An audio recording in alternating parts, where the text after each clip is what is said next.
Good morning, good afternoon, and good evening, and thanks for stopping by. Our dedicated team will guide you through with the latest updates and theories at Starbase, Texas.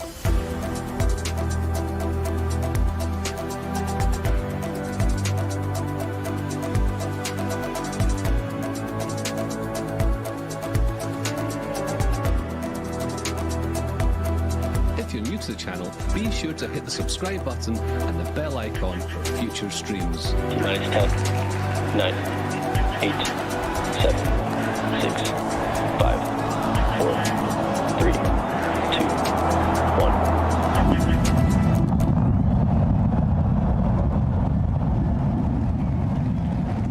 We have liftoff.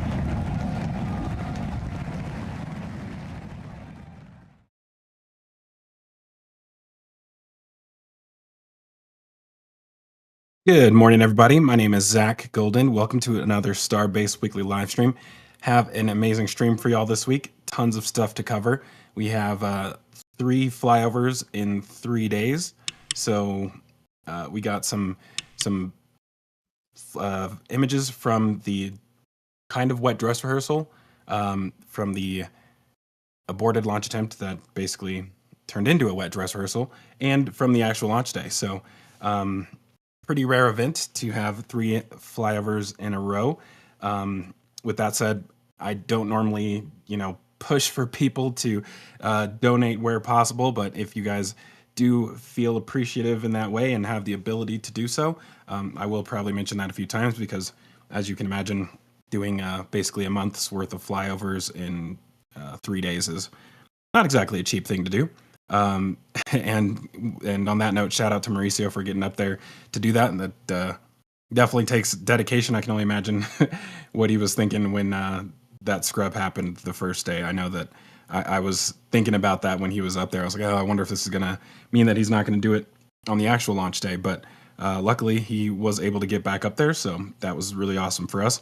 But yeah, with that said, we are going to basically be covering 3 days worth of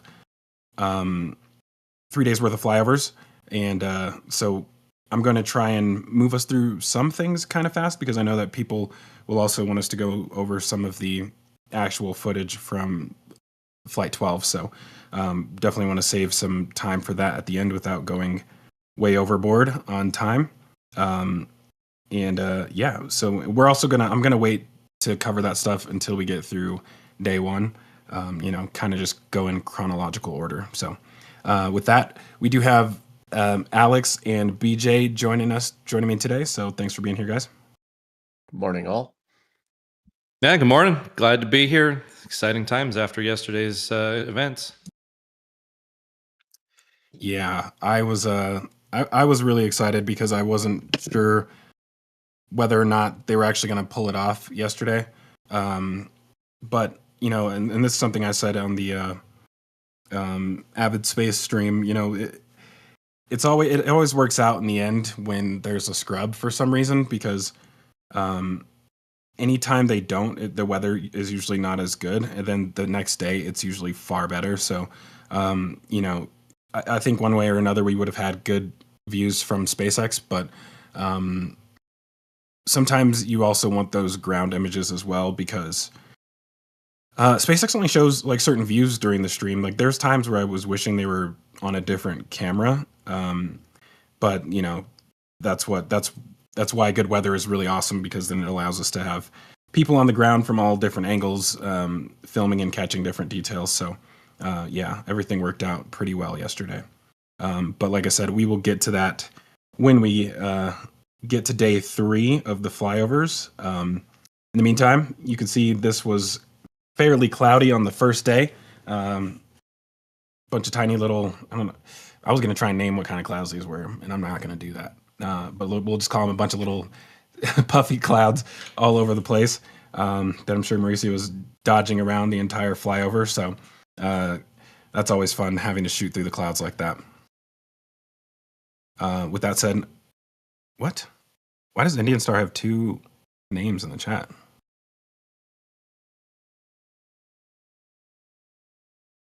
That does remind me, Indian Star will be handling donations and questions today as well.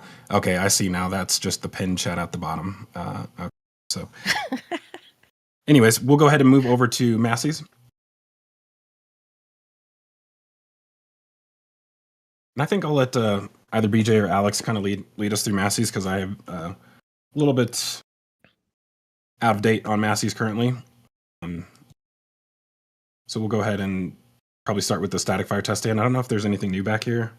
From what I could tell, it seems like they're still doing some work in the flame trench, but I think there may be some other things going on with the truss structure as well too. But I don't know, guys. Have you seen them actually do anything here? Because I can't really tell what they're doing. It almost looks like they touched this up a little bit, but like that wasn't the area that was bad. It was down here. They touched up between the top of the grade beam and the diaphragm walls. Sorry, say that again? They've been cleaning up between the top of the grade beam and the diaphragm wall. Oh, so basically that gap. This right here? Yep. But is that even the area that needed it? Start from the top, work your way down, I guess. Yeah, it's been really hard to tell. I know I was out of the loop for a few weeks just with some personal stuff, and I know some of the beginnings of this when the scaffolding arrived and stuff. I didn't catch the beginning, but yeah, it just seemed like that area at the top of the grade beam, and then it doesn't seem like they've really done anything over on the right-hand side where there isn't scaffolding yet, but we see kind of the little bit of particulate down at the base, and then we see the kind of that hopper that's kind of in front of the trench down into the left, that seems like they're gathering a little bit of the debris from somewhere. Not quite sure at the telehandler with the buckets has it. Yeah, at first I thought maybe they might be like spraying the walls with well, I don't even know what they would use. I guess you could use a spray on like Fondag or something like that, but usually, I mean, you're not just going to spray it directly onto a wall like this. You'd probably have to drill a bunch of anchors through there first in order to actually hold that wall in place. So you'd have a bunch of anchors like sticking out before you spray it. But I don't see anything like that down here, and it's even weirder seeing scaffolding up here instead of in an area like this. Like this is where I would expect some repairs to be happening, but you can also see that they have scaffolding on this side as well too, so kind of odd. That's just weeping between a joint. I mean, that isn't that much different than the 3 joints that are visible to the right of it. I disagree, because some of the rebar is visible in here. This is actually there's a plate that's between the 2 that's visible. It's not rebar. There's a metal plate that they use to separate those 2, and that's the edge. It's a plate that's yeah. Yeah, when they did the first sets, like Alex was saying, they had essentially you had a form cap on either side that was kind of like a sheet pile essentially. That and then obviously that became the formwork for the middle ones as they went. I think that's what we're seeing. I thought they pulled those out. No.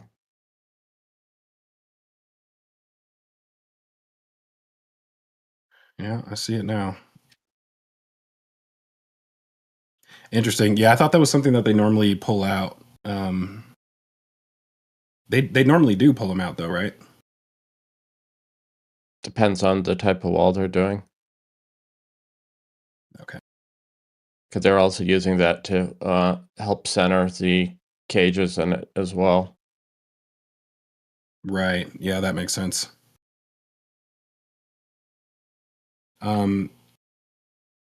So as far as the actual test stand itself, have there been any modifications with that this week? The stairwell on the left keeps growing, but I didn't notice too many changes or any changes to the actual structure. Yeah, and they have more of these platforms over at the entrance, right? So they're still just slowly working their way up to the top. Yeah, and at Sanchez, there's a handful of them as well. Yeah, interesting how long that's taking. But I mean, has been other things happening at the same time that maybe kind of slowing them down a little bit. But we should be seeing. So, what have we seen so far with Ship 40? Ship 40 has gone through cryo-proof. Cryo. And they're based off of the kind of the timings of the previous ships. I think we're another week or two away from potentially seeing it come out for static fire. Yeah, it's interesting, so with I think we talked about previously with the barge on its way to the port, just read the instructions. Or wait. Which one is the one they converted first? The new ones you'll thank me later is the new one. Right, okay. And the one that they're converting is just read the instructions. Okay. Yeah, so you'll thank me later is on its way to the to Brownsville, correct? Yeah, it left port a couple days ago. Okay. Yeah, so I think we should probably see that once that arrives. We don't really know what's going to be leaving first, but I mean, I personally suspect it might be either booster 20 or 21. I think 20 almost seems slightly more likely. I mean, because can't imagine they would want to just leave that thing sitting in the port waiting for the booster to finish its cryo test. Booster 21 to finish assembly and a cryo test. Manifest Zack says that they're just moving ring walls. Oh, really? So they're not actually okay. Yeah, the manifest initially, the very first sighting listing on there, it did say that it was going to be to load booster, but yeah, it got changed over to ring walls, and it's supposed to depart. Well, I don't even know if it's going to arrive. It's supposed to arrive tomorrow and leave 2 days later, if they're on track. I haven't tracked them on any of the trackers yet, but yeah, it seems like I don't think they're building any stands over there at KSC, so I think it's logical that they got to get some stands there. It's so that when they do move a booster over, they've got some of it. I think so. The transport stuff, I think, will be a set for each side, and they'll have that ready and go. But it does seem like they're going to, as many stands as they've built here at Starbase, feels like they're going to send some of them over there instead of building them locally. Okay. Yeah, that order of operations makes a little bit more sense then. Honestly, I was kind of expecting that maybe the transport stands would go with them, especially the ship transport stand, because it's so low profile. You would think that it could, sit beneath the booster, assuming you could maneuver around it on the barge. But yeah, I mean, it definitely makes sense to have those down there first, since they're basically going to be riding the whole way on that transport, the breakover stand, right? As far as we know, or are we expecting them to travel on the breakover stand or rest on something on the barge? I think there'll be a portion of the horizontal transport that will stay locally and not go. I think the cradle segments will probably be part of the transport, but maybe the turntable bases are probably going to have separate sets. I think it depends on how how those components integrate and how they sit within the stand. Obviously, since it's covered and has to roll in, it's not like it's crane lifted in where it would be obvious that just the cradles transport and they actually like sit into a separate attachment. Right. Yeah, I guess we can also talk about that more once we get to Sanchez as well too. I mean, it's interesting because we would be in a different place right now without the Booster 18 incident. And this was something I also said yesterday, is that I think that had Booster 18 not had its little issue, they probably still would have launched on the same day, in my opinion. And with that said, like Booster 19 or Booster 20, it wouldn't have been as surprising to see one of those be expected to leave soon. But I guess that's still, with it being at least a month out for a second trip, that seems like Booster 21 might be more likely to be the one to head down there then. But I mean, I guess, I don't know. I think things may have changed as well too, especially after yesterday with what happened with Booster 19. But we will talk about that when we get to day 3, I guess. So we can kind of move on from the static fire stand unless there's something else there. Yeah, I don't think there's a whole lot there. I know some of the revised aft flap or forward flap testing stuff in there, but I don't think that's new from the previous flyover. It's kind of new to me personally, but it's been covered. Nothing with the methane farm. We do have our new tank farm area that is being set up for these new tanks, but I don't think we've seen anything new since last week. They do have 2 of the 4 down here. There are 4 more at the port currently. I think 2 of them may come here, and then I'm guessing the other 2 probably to the launch site, right? Like, I can't really think of where else they would go. Yeah, it's hard to tell because there's actually on the port manifests arriving on the 27th, there's actually another set of tanks due to be unloaded as well. The weight on that suggests it's potentially 2 more tanks that are arriving next week. Okay, so that might be actually tanks for the future methane tank farm. When we get to the launch site, it looks like they're putting piles that'll span the entire area that the smaller tanks that were removed used to occupy. Interesting. Okay. Yeah, I guess we'll view that when we get there. Yeah, and so far there's 4 methane skids. So 2 of them will probably be used for the rib tanks that they relocated, and at least 2 more methane tanks are going to go in that area, if I were guessing. That's pretty wild. So one of the things that was happening during this flyover, this was shortly after the wet dress rehearsal. And so many of you will probably have seen the rush of cryo tankers that happened after that. And a lot of them ended up coming here, which was interesting, especially considering there hadn't really been any recent tests at Massey's. I do think it's possible that, well, okay, let me take a step back. Usually they leave these tanks as full as possible at all times. But I do think it's one of 2 things possibly happened, that they ordered more tankers than what they could actually take at the launch site, or what they were expecting to need there. Whether that was something caused them to not do a full prop load, or, I mean, that's the only really thing I can think of, because that wet dress rehearsal was a little bit odd. So I do think it's possible that... That's assuming it was supposed to be a full wet dress rehearsal and they weren't just testing a subset of operations. Yeah, for sure. But either way, as that overflow, as the that mass refill event was happening at the tank farm at the launch site, there was also a ton of them being sent here as well too. So it almost seems like they were just trying to get rid of everything they had, and using this as a backup, basically overflow for what couldn't go to the launch site.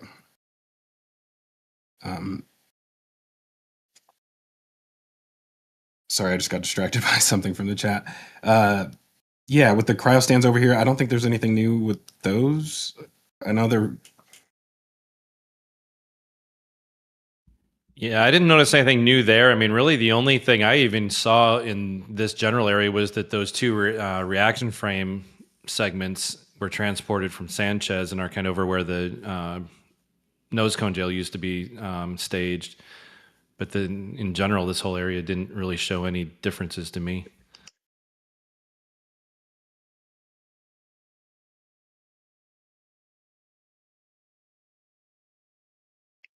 I should be able to see them in this image, right? No, it's just below the white ring, right? The transport ring there. So just a hair lower is where the image would need to be. There we go. Yeah. So do we have any ideas where this is going? I don't see anything. I mean, my only hunch would be that it's either going to be additional test structure for reinforcements for 39-1 stand, which it all seems way too overbuilt for, or maybe it hasn't made its way all the way over to the static fire stand for some kind of reinforcement to the truss structure, but the paint color on it kind of makes me think that's not where it goes either, unless it. Yeah, probably. I guess the stuff all up on top side when they added the new forward flap related test stuff was there. So I don't know. Maybe it still does. It seemed I would have thought it would have went closer to the static fire stand when they moved it, if that was the case, though. You know, I wonder if it might actually be a support structure for that grid fin testing structure that we see. The one at Sanchez that they haven't done anything with yet? Yeah, that might be a support structure to hold on to that on one of our test stands here. Possibly. Yeah, I mean, it could be even that. I mean, one of the other things we saw in last week's images was that other frame structure that was being built over by the OLM area that mysteriously disappeared this week as well to who knows where. It almost feels like some of that all was relatively related to each other. Which one are you talking about? There's the one that kind of looks like we'd have to go back to last week's images in Sanchez to actually look at it. It's one of those ones where here, look at something that moved that's not there anymore. Right. But it looked kind of like it looked like a frame similar to like the spool racks that they use like for the Drawworks dead end and stuff like that. It had a similar like form factor, but it looked like a reaction frame for something or another. But like I said, they were constructing. We saw parts for it 2 weeks ago. We saw it kind of half assembled last week, and then this week it's just been moved to somewhere where we can't see it anymore. Well, maybe it will reappear somewhere else. Yeah. I suppose it is possible that it could end up going to McGregor for some reason. Although usually McGregor makes their own stuff, so it'd be interesting to see if that ends up happening. So as far as with our test articles, we can start with this one in the back. We haven't seen a test of this yet, have we? They're still setting up all of the plumbing going from the. Yeah, the plumbing. It looks like the plumbing was at least partially done this week. I know last week there was definitely a lack of connections between the ground side and the test stand. So, but I don't think anyone's noticed any kind of testing unless it was ambient where we didn't see any frost lines.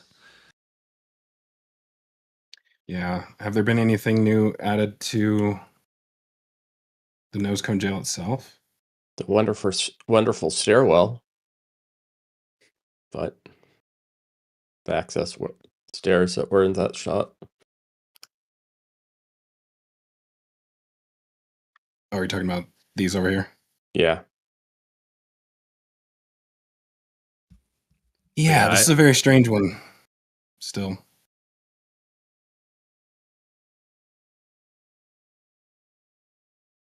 Anything new with these ones over here?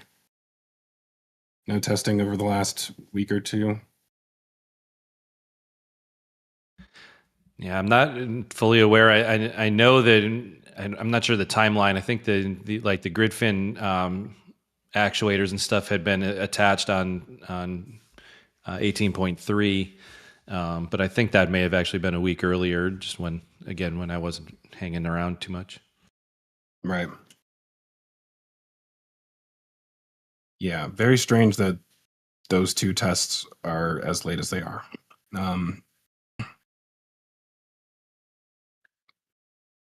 Let's see, what else at Massey's this week? Not a whole lot has changed. There's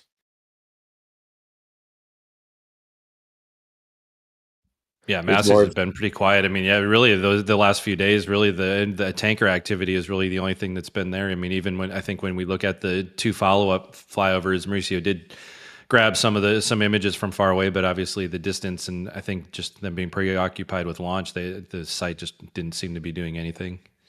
Right. What are these? They were for calibrating the actuators on the new ship stand. Just big reaction frames. Okay. Cool. Well, I guess I will go ahead and move us over to Sanchez in that case. We did have a few donations pop in through the chat, though, so I'll let Indy take care of those and see if we have any questions from the chat as well, too. Sure, we actually have both. We want to thank Lateling for his €2 donation, and he says, small token of appreciation for all the footage. We want to thank Woodworker Don for his $10 donation, and he says, for AV gas, coffee, or both. We also want to thank Des for his $20 donation, and he says 20 to get the 20 goals started. And then Joe Coyote Man for his $20 donation, and he says this should work. And Martin for his £5 donation, and he says for coffee and donuts. Couple of questions for you guys. Dennis, who also donated $20, asks, how much could have the acoustic environment generated by the new SHB engine ignition and throttle up sequence lead to both the boost back and or landing burn startup anomalies? I think we'll save that one for the end of the show. Can you keep it in the queue or something like that? Yes, sir. Got another question, Cool. but it's also for later on in this show. Okay, great. Yeah, we'll touch on all of the Flight 12 stuff at the same time. That way we don't have to go back and forth pulling up footage of it. Cool. Was that the only other question? Yeah, the 2 questions have to do with the launch. Not surprising. All right. Well, moving over to Sanchez, we do have some new launch mount sections that have started to arrive, which is nice. Again, still odd that the mechanical deck sections have shown up so much earlier than the lower deck. But we do have that first section. I think, did a second one arrive already too? Yeah, one arrived the 21st. Okay. Yeah, and if you think that the mechanical deck arriving before the base level, the fact that we've got some top deck sections that have arrived as well is just as interesting. Yeah, this is that one. These look like they went somewhere else before they came here, like possibly even McGregor. The way that they're sealed up on the edges and everything, like they look like they went to McGregor first.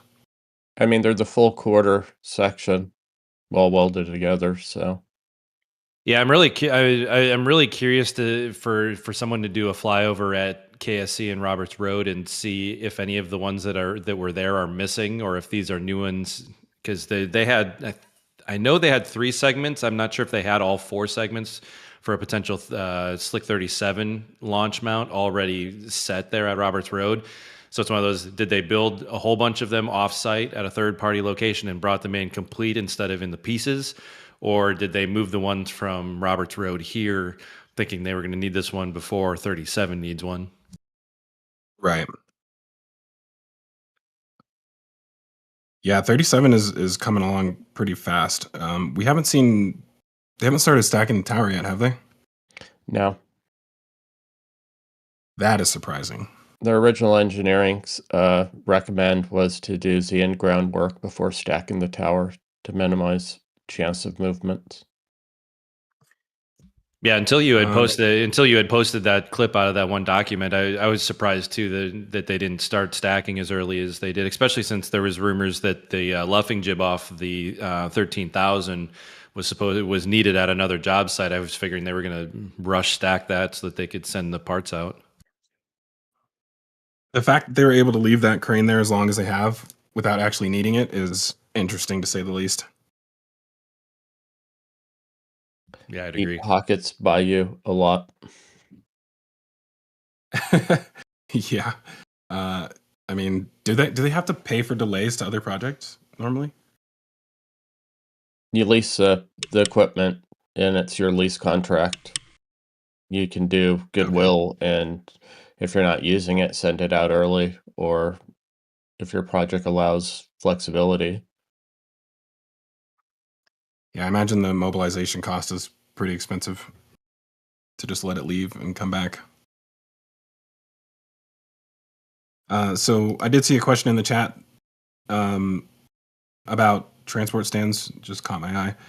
And that kind of gets back to what we were talking about a few minutes ago, as far as the the new barge coming to take some of these transport stands down to KSC.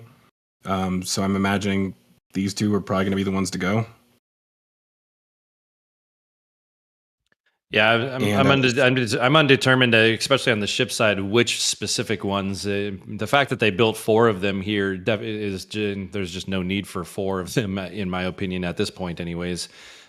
Even if they had to store some in the rocket garden, they'd have a lot of space in Mega Bay 2 to keep them indoors before needing exterior storage. Not to mention they're not built yet.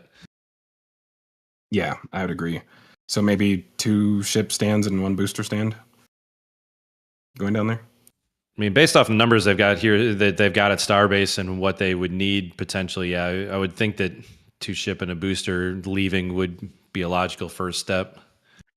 Although I don't think the ship ones there probably aren't needed all that soon, because I would imagine that it'll be quite a while before we see our first ship move over there, because they can at least start doing pad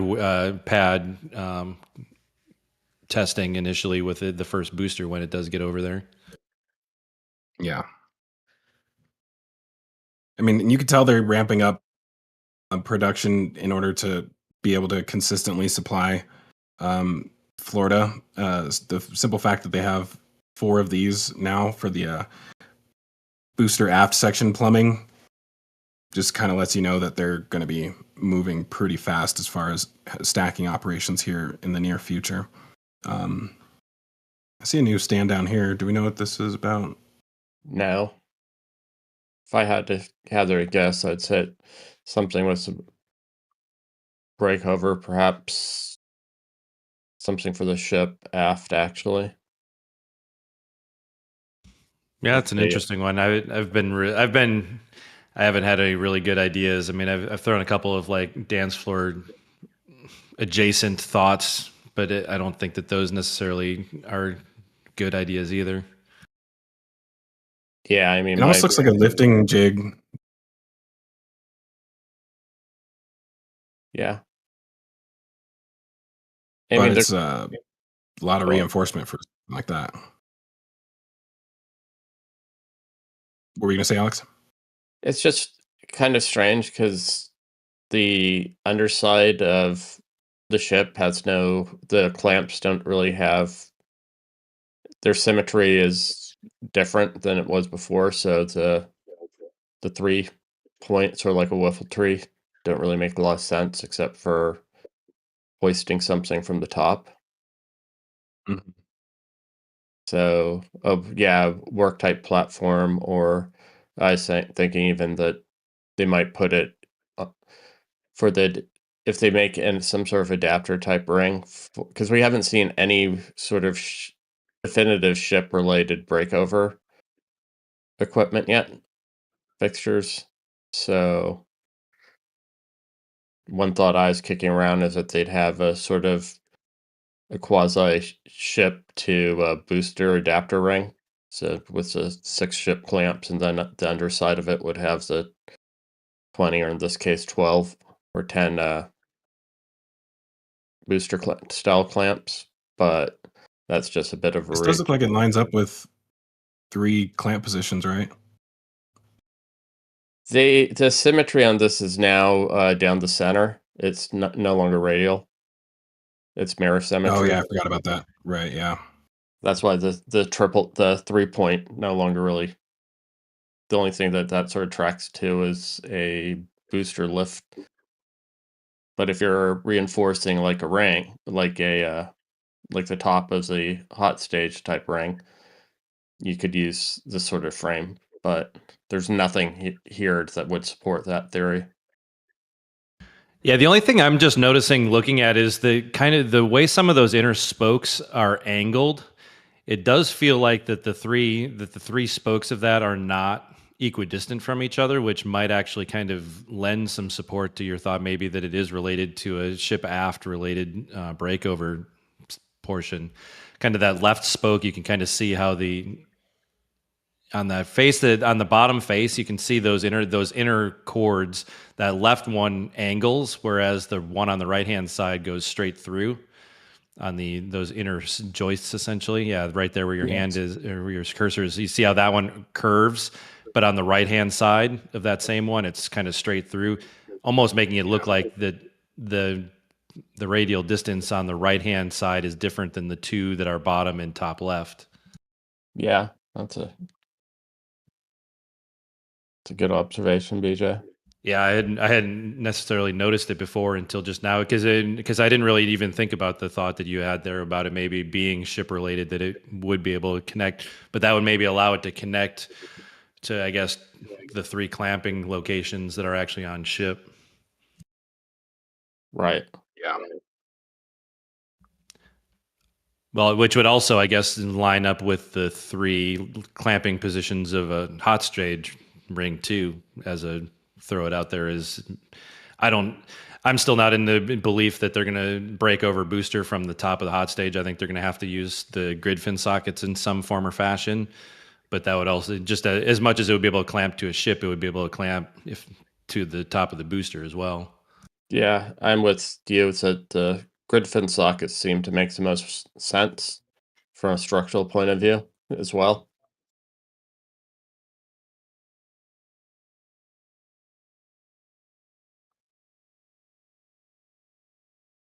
I don't think there's much more down in this area. There's up. There's the starts of the apex ridge. Right up a little bit more. It's there's straight down if you it's down to the next section. Yeah, I feel like how I was trying to describe this during show and tell. It's right by the white racks, by the 2 trailers to the right, kind of center image. That I was trying to tell Stephanie the other day how to find them too. It was like, there's no good landmark right next to them to point them out. Yeah, Are those the only components of that have showed up? Yes.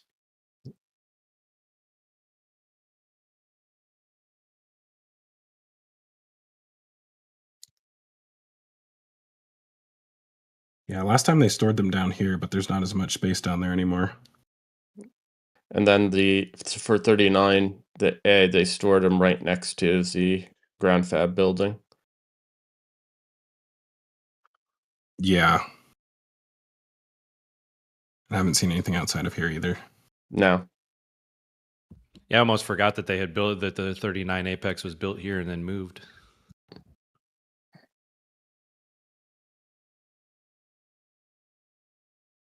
So moving up here a little bit, I did notice these this week. I'm guessing, BJ, these are bridge crane rails.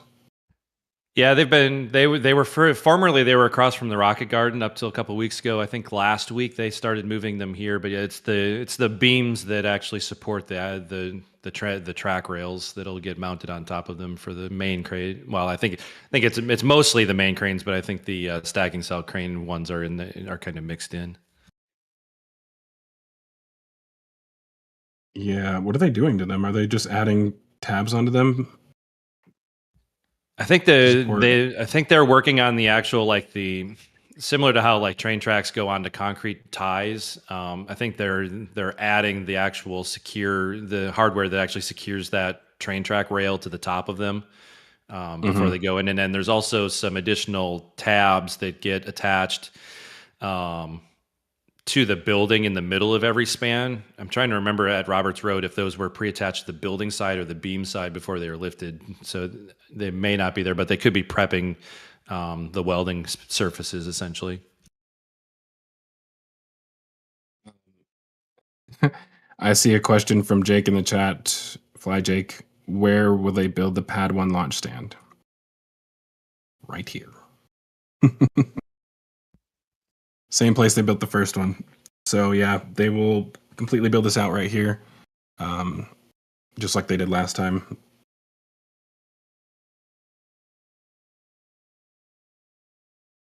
So this I was really disappointed when they actually started scrapping the rest of this, because I was thinking that maybe they were going to move it over to the new Rocket Garden, but that's clearly not the case.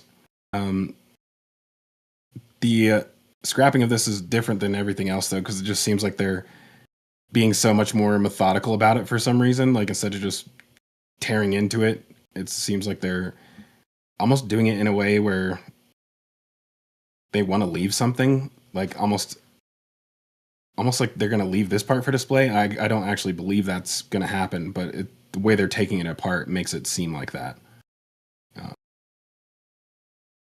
Kind of strange. Yeah, I mean, they've kind of taken them apart the same as the two previous generation ones that have been kept. I mean, they still have the other one from Booster 18 is still sitting over by the SPMT yard. And kind of in that same form factor to just the landing take, they kind of broken it down to just that very center core of the aft and kind of gotten rid of the outer perimeter of the aft section. Right.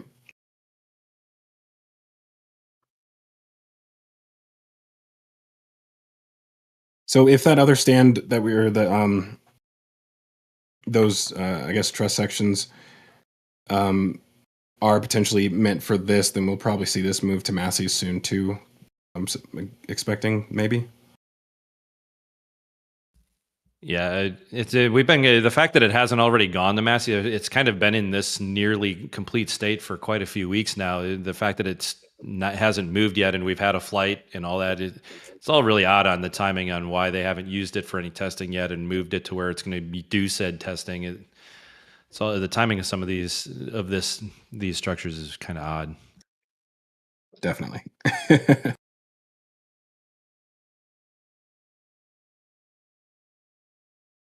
Eventually, we'll have an update on that. I'm guessing, hopefully, in the next few weeks when it actually ends up moving.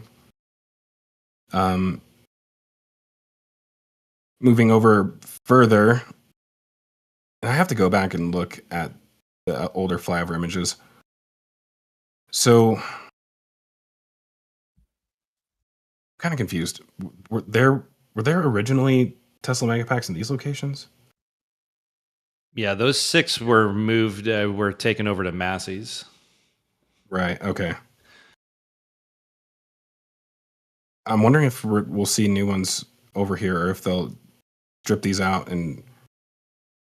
Yeah, we've been wondering, because there's the third pad that is that's prepared for another set of the newer generation ones. If I remember correctly, these aren't the newest generation Megapacks. We've been kind of wondering if the old pads would go away and some new pads would go in there, but it's been kind of slow progress on there. But the fact they haven't finished what they've already started might be the reason they haven't started totally reconfiguring the previous ones. Yeah, it almost makes me think that they're going to end up with like 12 of them in total, all the way over to here.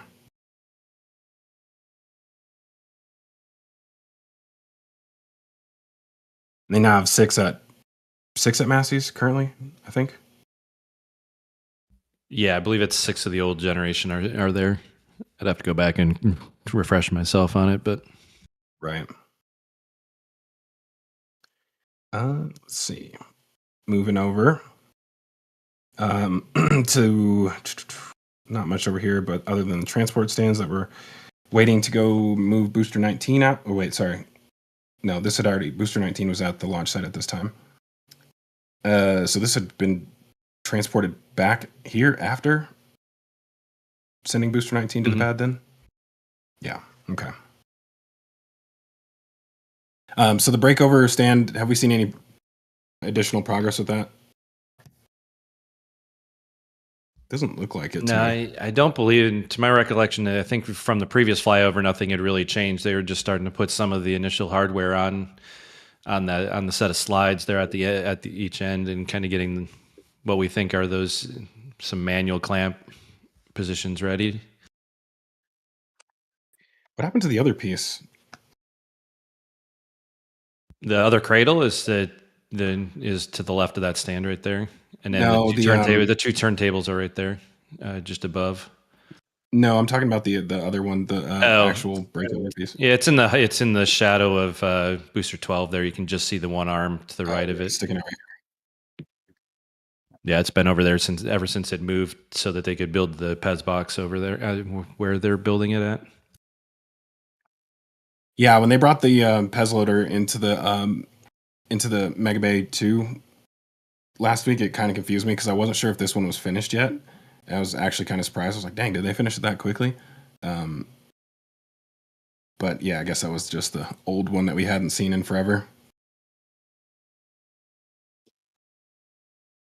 Kind of a mess up in here, but I don't think there's anything really new to see in there.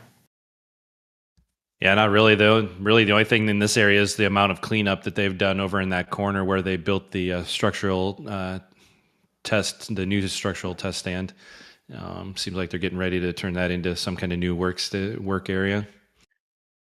Yeah, they ended that new pipeway along the yeah. That's for what, conduit? Yep.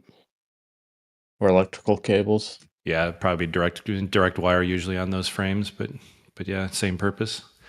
And those I think there's 5 of them last week. There was some leg stands that were in this area that were kind of a shorter version of what the Mega Bay 2 lift legs were for the work stands, and they kind of disappeared. I kind of saw, I think it was on the hot, when we saw it during the flight video, we saw where they build the hot stage truss before they put it on the forward section. Kind of look like the legs that are part of that that workstation. It looks like they're going to be adding even more conduit down here. See, I think these are just the legs for them right here, maybe. Yeah. So many different things have been in this area.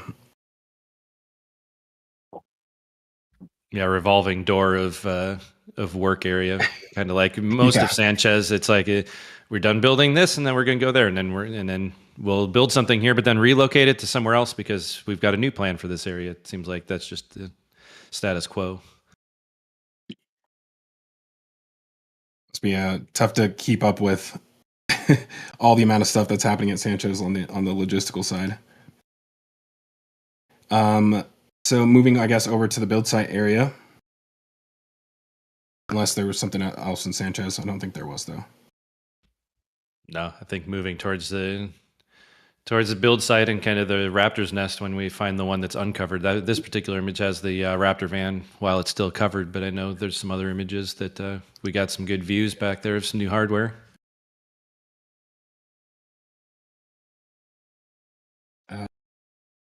Where is my Gigabase stuff at? That's weird.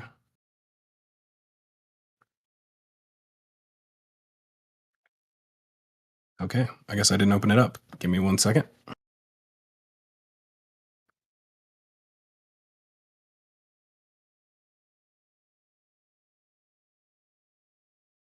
Very strange. Cool. Yeah, so you were saying happened to catch a delivery of Raptors, right? Yeah, it's interesting that I didn't even notice that we had got an image with the trailer still enclosed. I can't tell if it was before or after unload, but I know we were lucky enough to see some images if we find the right ones that actually had it open. And yeah, right there's a good one because the fourth one was actually in the air on the bridge crane just in the doorway. Yeah, I was wondering if one of these caught one of them in the air.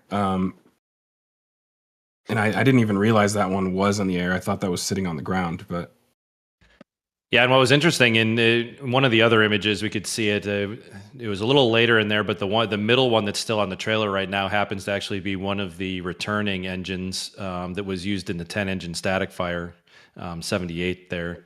So we can actually see the stencil of the engine location numbers higher up on the bell.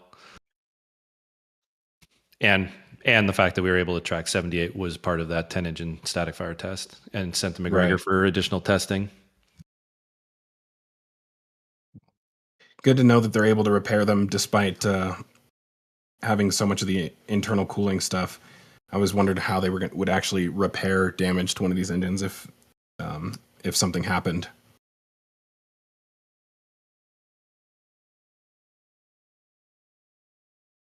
Yeah, and then kind of there you can see that there was an RVAC crate was sitting there in the parking lot as well, kind of foreshadowing the two flight flyovers.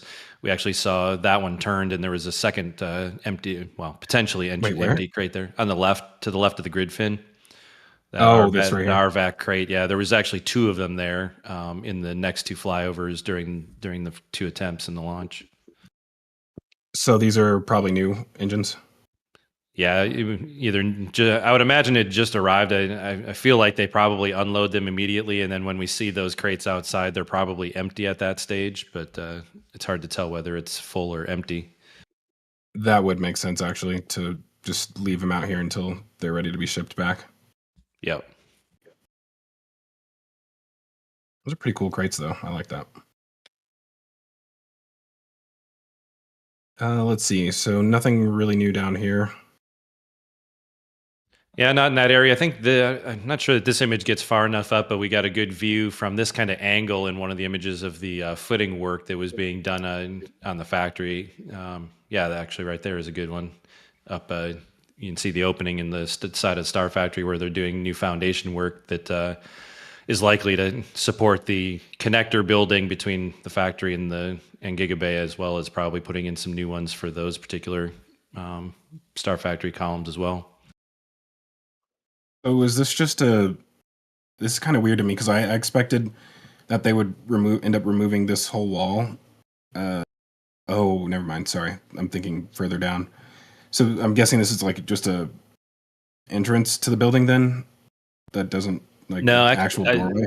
I think the first two that we saw a while back were all closed back up. I think these are actually just essentially header structures that are there to support the wall because they had to dig out all the foundations underneath it to do the new foundations that are both to replace what they dug out for the factory, but also add those new footings for the extra columns that will support that connector building. So I think actually all 4 locations so far that we've seen are probably in line with all the columns that are already down the middle of the factory. And then then they'll open it all up, and then the spaces between all of them will just continue open, I would imagine. So this is just basically like a temporary structure that's holding the beams up, holding the columns up. I think this is the exact same. These are probably the exact same beams that were used in the other locations, just placed here and then removed. Yeah, because the two that are next to the big door up front, they were totally removed, and then all the cladding was put back in place. Not very well, but yeah. Yeah, yeah. I wonder if they're doing this other places on the inside of the building. I do. Well, I had to decide if I wanted to say this, but yeah, I do have a friend that works there who has kind of said that they've had issues with the foundation of the Star Factory, like sinking in some places. Typical what they've issued that they've had at pretty much every structure except for Megabay 2, I'm guessing.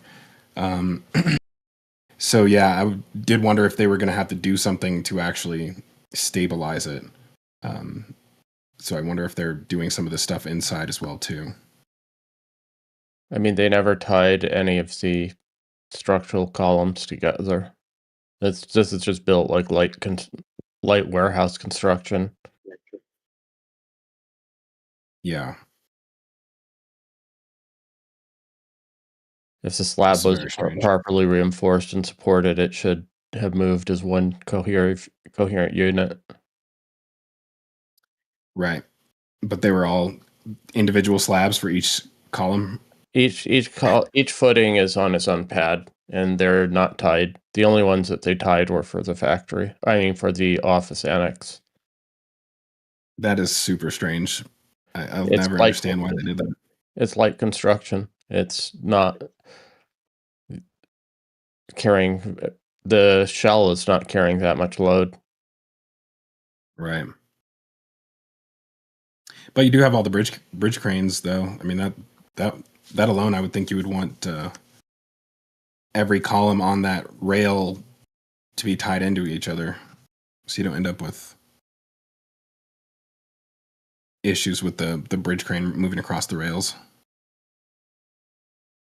I mean, as long as things are sinking at the same rate, it's every building moves. There's a museum in Italy that has subsided about 12 or 15 feet, and you couldn't tell just because they knew there was a lot sank together. Yeah.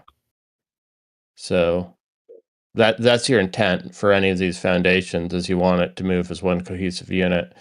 It's when you have a differential that you're overloading beams and structures. That makes sense. Oh, was the bridge crane coming back out to get the... Yep.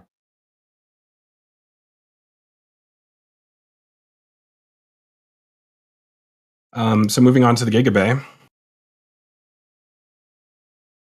You know what to do, BJ.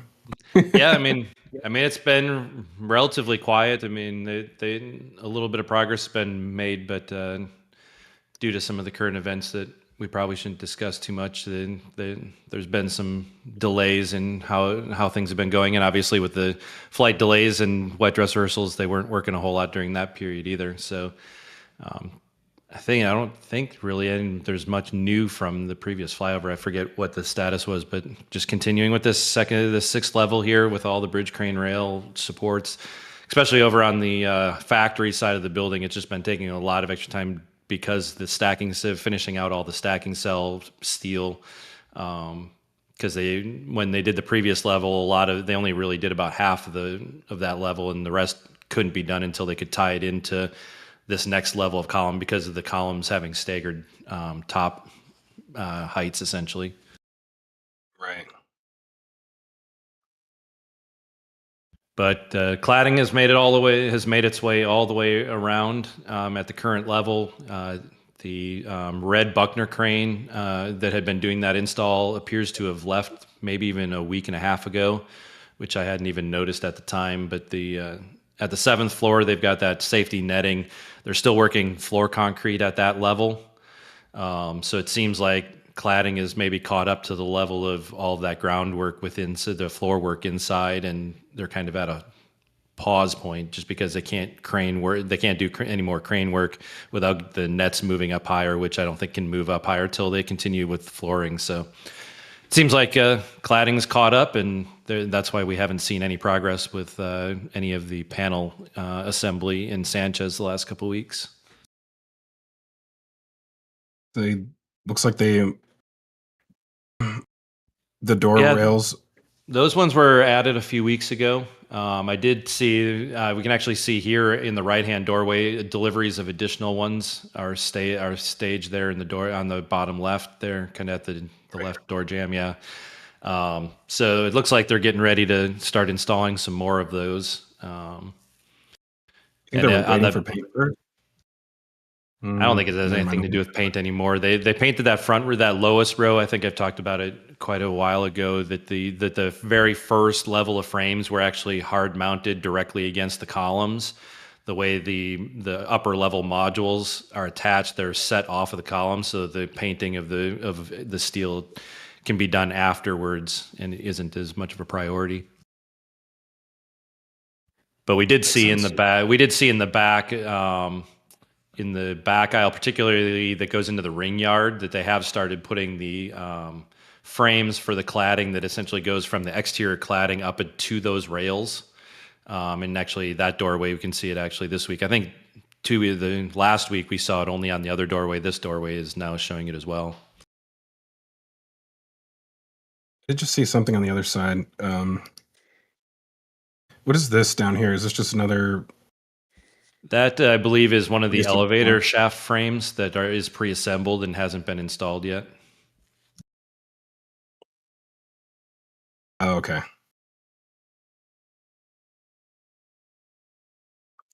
Yeah, we got some really cool views inside of the Florida Gigabay during Flight 12 broadcast, which was pretty interesting. Just really cool to see an internal view of that, and really just puts it into perspective how massive it is, even though fairly easy to tell just comparing it to the 2 megabays. But well, cool, and especially as a remark on that is the fact that footage of Gigabay at Roberts Road that we saw was around January that footage was taken, because that footage was just after they topped out the left-hand side partitions that stopped at the lowest level. 1 second. Might as well show that really quick.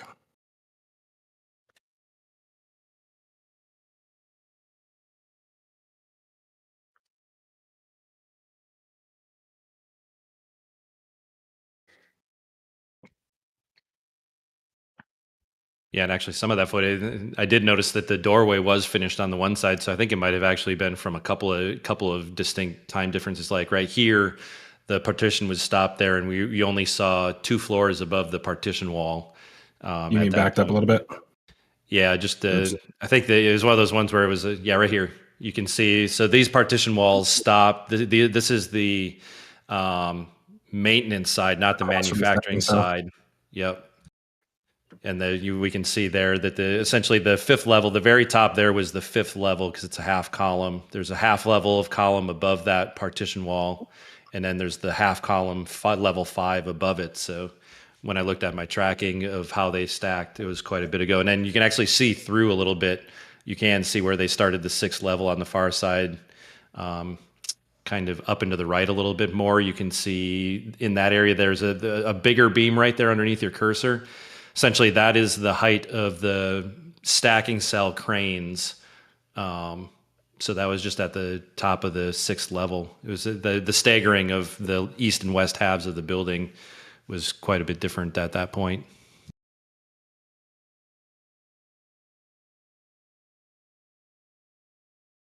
Yeah, such a massive structure.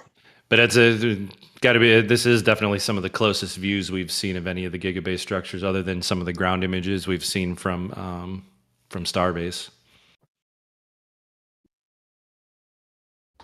Yeah, I was really excited when they showed this. Especially that view, that's just crazy. Yeah, just looking straight up. There's the stairs pre-assemblies. Yeah, it's cool. You can see the stairs coming up here too.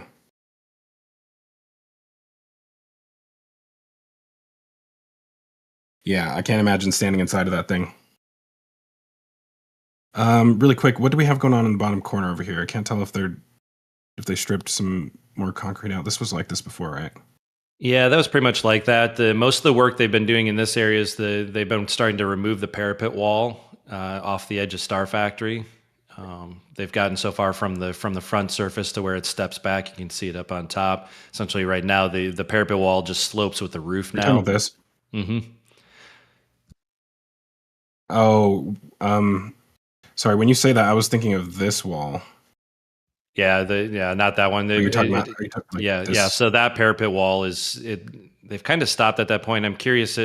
how far that, I would imagine most of that's going to go away, and then what'll become essentially that extension of the wall all the way to the back of Gigabay will be part of new structure that's part of the connector, which I think is why they're working on pulling this back down to the actual roof level.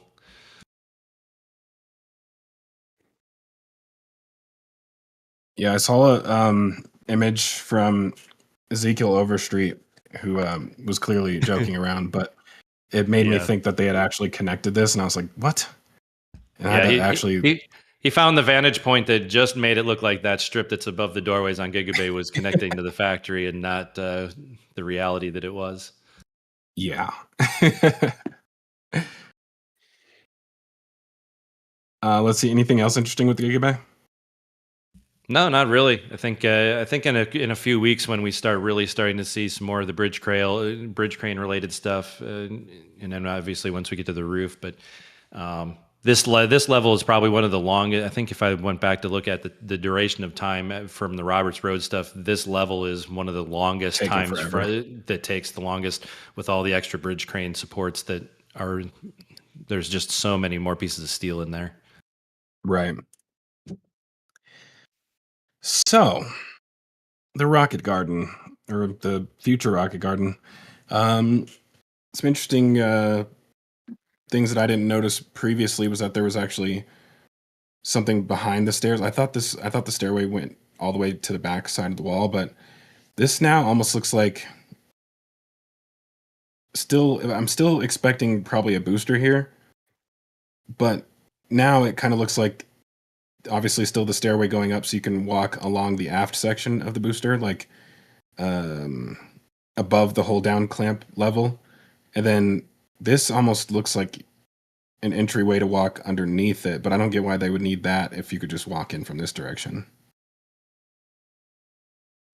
Yeah, I'm curious what's going to fill that out. Obviously, we see down into the left of it, there's four of the main steel girders are in there to start building whatever floor goes in there. I think the other day we were trying to discuss how it goes, but you can see the embeds in the concrete. They go all the way across, though, so that makes... I'm starting to think that there's not going to be a booster sitting in the middle of this with a hole in the middle of it. Now, there could be, but it almost feels like there's going to be a complete filler for that entire space. Kind of the way I'm seeing it now. We can kind of see the attachment points on the left, well, on the right side mostly, and we can assume they're on the left side as well. And then obviously those two columns are helping support some of that floor, some of that steel as well. Oh, I didn't even see those. Yeah, so you've got the two embeds in the back wall that are in line with those, and then there's two big tabs right at the front wall essentially. I think those four pieces of steel create a beam all the way across, and then from front to back over the top of those columns. Interesting. You'd be correct, BJ. Yeah, and they're doing the waterproofing on the front wing wall, sort of where they're going to have stairways going up. So that'll be backfilled with soil. Yeah, and obviously we saw it. I think we saw the rebar in the back of the straight wall last week, and then obviously here we can see that there's rebar sticking out of that center wall facing the straight wall as well. So there's definitely going to be this one? Yeah, if you look on the right hand side, you can actually see the starter bars sticking out of the middle wall. From the back or from the front? From the back here. So not on the straight wall that's at the end, but that middle wall that was just added. You can see where the rebar is there. That mimics all the other ones. So I don't think that's going to be open in there as well. I think that's going to get backfilled, and we just haven't seen it waterproofed yet because they're still removing the formwork. Yeah, that's very strange. Yeah, it just feels like maybe that the back one, whatever is there, it's just two different accesses that go in there, and then obviously the kind of that matching radius on that middle wall. I'll be curious to see what those stairs look like in the end. At some point, they'll have to put an ADA access as well. That's what I was thinking. Like maybe it's a ramp instead of stairs. Ramp and or elevator, because that's a very steep pitch too. That's pretty high climb to just do ramps. Yeah, unless Yeah, they had good some point. form of a zigzag in there that we haven't seen evidence of yet. And then there's also rules against where you can put ramps and stuff. Yeah, it's interesting that we haven't seen them do any like piling work in here yet for. There's none of the structures they'd be putting in should require piling. Nothing in the Well, rocket garden sitting on piles. Yeah.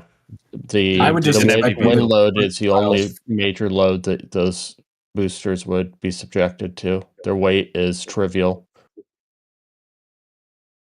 And Yeah, I guess if my house was right here, I would want piles underneath it. That's SpaceX's houses, so Fair enough. Yeah, it's going to be very interesting to see how this works, though, because obviously I'm guessing this wall will have to go away at some point in order to make room for SPMTs to move in through here. And then now we can kind of see that there's going to be a bit of a parking lot right here. So I do wonder how many vehicles they'll actually be able to store in here, and if it's purely for display or if it's actually a functional rocket garden.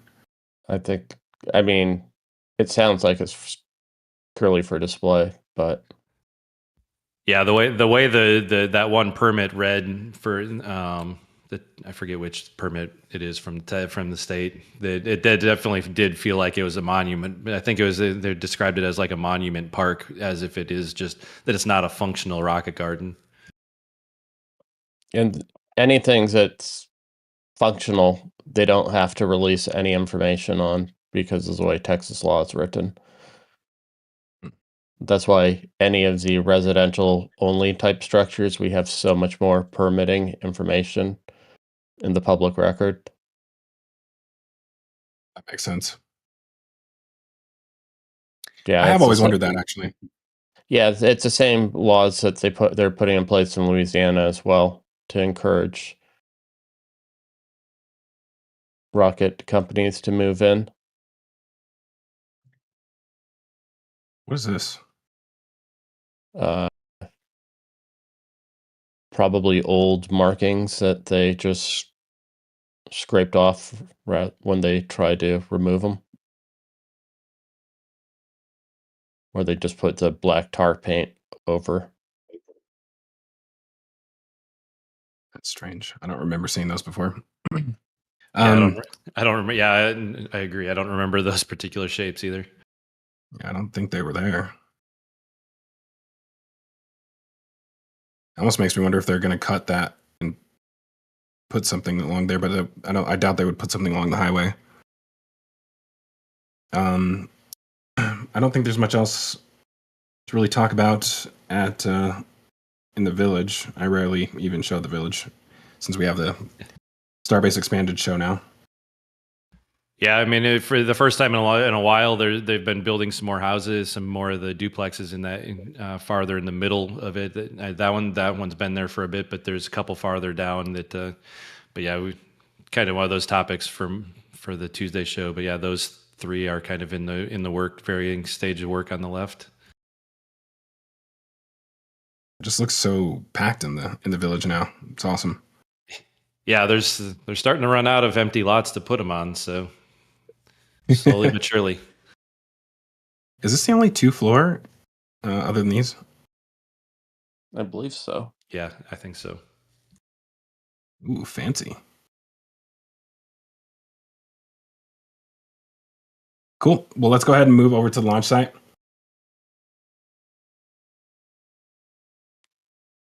We'll start at the ASU. Alex, this is not what I was expecting.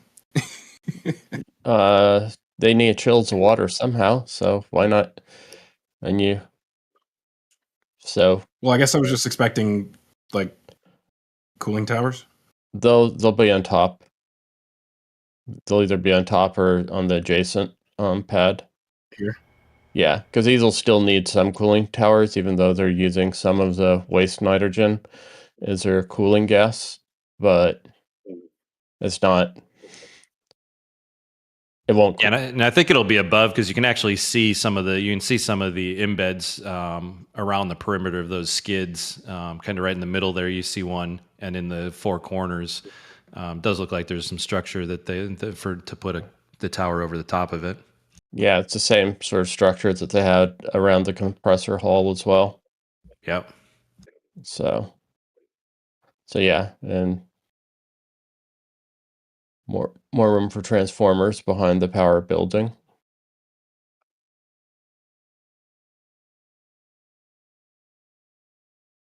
And the only, besides starting to connect out all the conduits, the main change this week was they poured the roof for the compressor hall, and they started putting up its curtain wall, its armored curtain wall in the lower left corner. Yeah, I missed that. Right here. Yeah, I noticed the roof, but I missed the curtain wall. yeah, they have a bunch of the parts staged, I think, at the Brown lot. One of the lots off-site, they have a bunch of the panels already staged. So yeah. Oh, like at the where they were staging all of the Gigabay. Yeah. Yeah, it's either one of the Gigabay. It's one of the lots in Brownsville. They have the concrete panels for this. They were on a trailer in one of the preview images from when they were flying. But yeah, Are these just for HVAC? They're vent stacks, and I think they also cut them out for roof access if they have to remove any of the equipment, that they can just lift them out. Pull it out there. Yeah. Because they're the four main large openings are directly above the drives and the compressors. Okay. And then the images that they have stacks over those ventilation stacks. So. Oh, I do remember that actually. Yeah. Moving over here, I know they're still hooking up some stuff, but I don't know if there's really much to talk about. Nah, they're just connecting the buildings. They added some of access ways on the front or the back compressor. The skid below there, right there below your cursor, they added a walkway. I think that one's new. But they're just filling in and connecting the two structures. Yeah, I bet they can't wait for this to be active because this is crazy. I didn't even realize there were this many fill stations now. There aren't enough for every tank. Some of that is just like swapping of tankers. So like 3 tankers would be at like 2 offload points, so that instead of having to have downtime of offload while a truck is leaving and getting back in, essentially one can be getting in and out while the other 2 are still offloading. Hot bunker. Okay, so this is like 3 on. There's one. Yeah, there's right only here, I think Alex, there's 7 pairs. I think is what I counted the other day. Yeah. And some of them have less access than others, like the ones to the right. There's a pair, but by those high pressure helium cylinders, but you really can't, get in back there very well. Yeah. So 1, 2, 3, 4, 5, 6, 7. Yep. Yeah, and they're doubled up. There's one LOX and one LUN.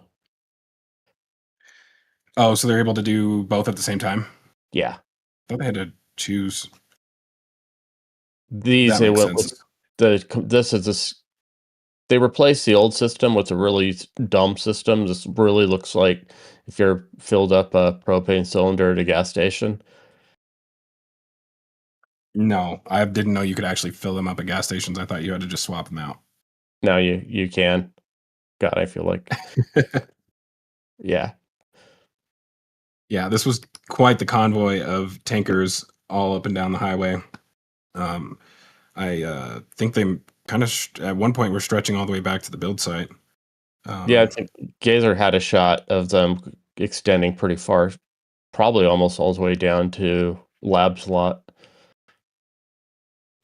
Alex, what are your thoughts on why there was so many of them? That didn't make sense to me. Like, liquid nitrogen kind of makes sense,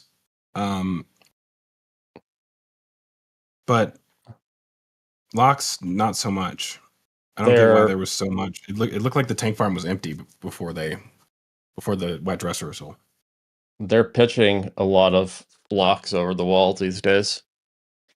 Same thing with Same thing with methane. There was shockingly less methane trucks than previous wet dresses, but yeah. Yeah, as far as methane tankers, I do recall seeing at least one, but you never really saw much. And even in here during the flyover, I mean, I don't think there was a single methane tanker offloading in any of the flyover photos. Yeah. No, methane they seem to have got a handle on whatever was, because a couple of the previous ones there was lost 4 to 6 offloads, and it's like you just did a partial tanking. Why is there that much methane? Right. But I don't know. It could be with all the construction around, they might have only been holding enough for one launch rather than their original 2.5. That would make sense. Yeah. Because that's what I was kind of thinking was happening at Massey's as well too. They're leaving it possibly half full just in case they need overflow capacity. Like if they order too much and they need to send it somewhere, that's a good place to send it. Yeah, you buy it by the truck, and whatever you use, you get whatever evaporates while sitting around. You paid for anyway, so yeah, you might as well. So what do you think is happening with the tanks over here? Because we do have technically 8 methane tanks currently, which obviously we are expecting most of them to end up moving later. But I guess I'm starting to wonder now, Alex. I know we were kind of expecting the methane farm to move over here, but I mean, with these foundations over here, it almost seems like they just temporarily put this here just so they could put bigger tanks here and then remove all these later. I hope they do something. Well, I hope they move the 2 large ones, because from what we've seen yesterday, it's a heck of a lot more energetic exiting that side than Pad 1's previous setup.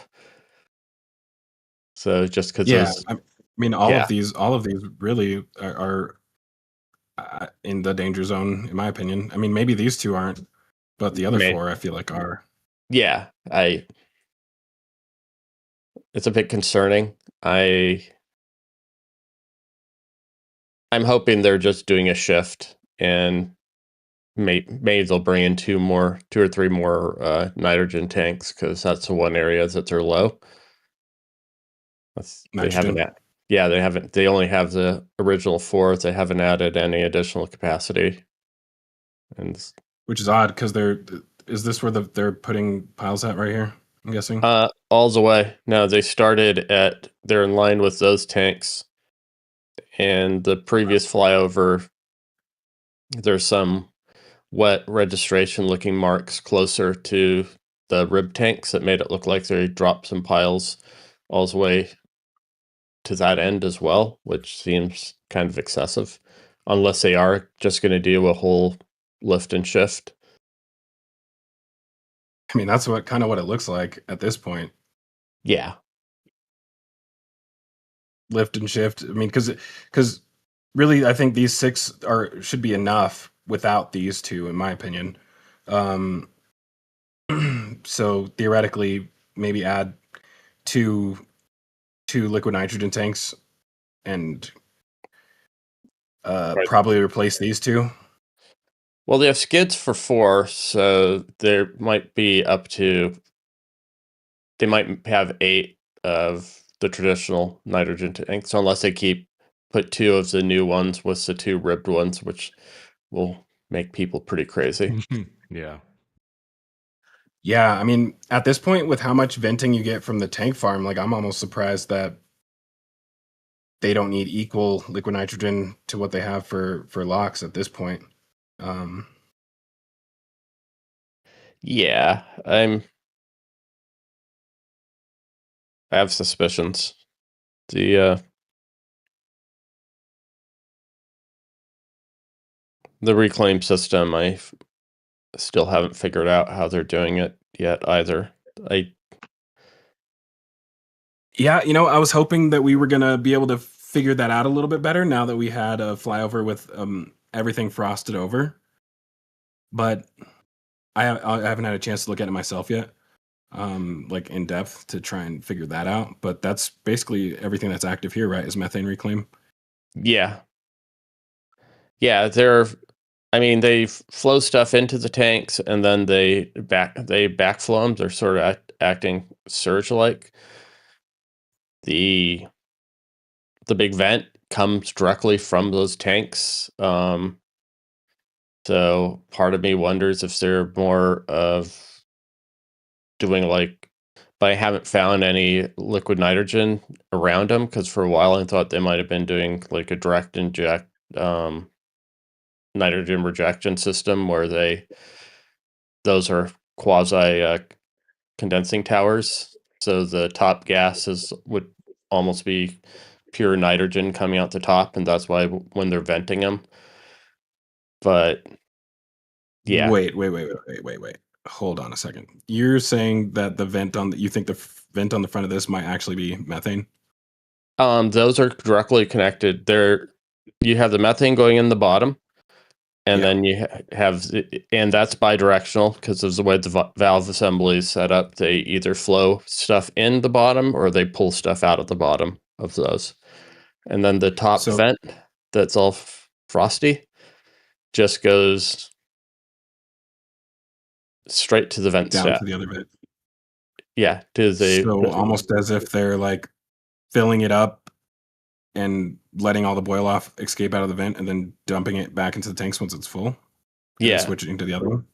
Yeah, if you're injecting under pressure, because there's a way that you can use liquid nitrogen if you're using like a tower, like a condenser tower, where you would blow in the liquid nitrogen in with the gas, the nitrogen would evaporate, chill, and then the methane gas would condense out. So then you'd have the liquid. It'd basically be acting as a still, and the gas coming out the top should be virtually pure nitrogen. But I haven't seen any evidence that there's any sort of nitrogen line. The other thing you could be doing on a similar vein is you could use high pressure liquid methane that you inject in, throttle it, it flashes to a vapor, and then it recondenses. But then you wouldn't have this huge column of gas coming out the top of the tanks. Yeah. I mean, it would be weird, though, for them to be venting methane this close to a potential launch. Yeah, that's why I'm sure that there's there are heat exchangers in there. Like there's probably a hidden somewhere in back, because they built the wall before they fully finished and then there are some skids in back. There are some control panels in back. I'm pretty sure they're blasting in. These aren't just standard tanks. There's probably venting methane without flaring it would be beyond bizarre. Stupid. Yeah. I mean, when they do the pushback and they do vent stuff right off the top of the tower, freaks me out every time. But doing this, I would exceed their 7-ton limit, and I just don't. If you're just venting it, putting in a flare stack, they already know flare technology exists. They have that at Massey's. Right. I don't think the EPA would ever have signed off on, oh yeah, we're just venting straight mass quantities of methane next to a LOX vent. Yeah. There's no spark ignition sources anywhere in the vicinity either. So yeah, what could go wrong? Are you sure now that this is LOX though? Yeah. Yeah, it's coming right because they've disconnected the bleed lines that they used to be running to the box vent is disconnected. So now it's just going here. Yeah, it goes into there, and that's just an evaporation. It's sort of like, why aren't you just? Yeah, and Alex, put it on that previous one that went over the wall was essentially an interim version of this, wasn't it? Exactly. They removed. Yeah. Yeah. And that was prime up or the bleed from the launch mount? It's bleed from the launch mount. It's bleed from chill down. Once they start quenching the lines from the isolation valves just before it dives into the trench, that all vents through here. Most of the chill down for the tanks or for the pumps and stuff are going to the box vent. So you think they were just overwhelming the box vent? Previously, they were capturing it and dumping it into one of these 3 tanks when they were doing testing. So, yeah, why they're not doing that anymore, I don't know. Maybe it was coming back too contaminated and they didn't want to deal with that. But, or it's an interim solution that they still haven't, the farm hasn't reached its finished production. Or that's the vibe I get. Yeah. There's just been too many feeling ad hoc changes. Yeah, for sure. And then, because I mean, if this is overwhelmed, why not just add another one right next to it? You know, like that's the weird part. Right. And yeah, you're adding oxygen to nitrogen. Oh, look, you're making air. Normal. Yeah, I mean, the other thing, I guess, maybe if as far as why not reclaim it, maybe with the new Lind facility nearby, they're just like, well, we're saving all this money on trip fees. Just purge it. We don't really care. Well, that's the other thing is once you liquefy it, it's going to evaporate anyway. So whether you're going to lose it regardless. So yeah, and those ASUs don't like running turned down. They have their efficiency band that everything's sized for the local climate. And when you're deviating away from that, they just start eating power. Right. So I'll tell you what, though. At first, and I don't know where it was coming from. I don't know if it was from the box vents or if it was from these. But one of them really made me angry during that launch yesterday because at first the box vents, the day before they were shooting straight up into the air and then they were coming back down like over here. Yeah. But yesterday it came back down here, which I was very upset about that because I was watching things in here and I couldn't see it. Know. Because yeah, I was so. We'll get into that when we look at the. I'm sure we have a lot to say about that. Yeah, it was bothering me all this morning because I was like looking for angles from here and then I found it and I can't even see what I was looking for because there's a whole cloud there.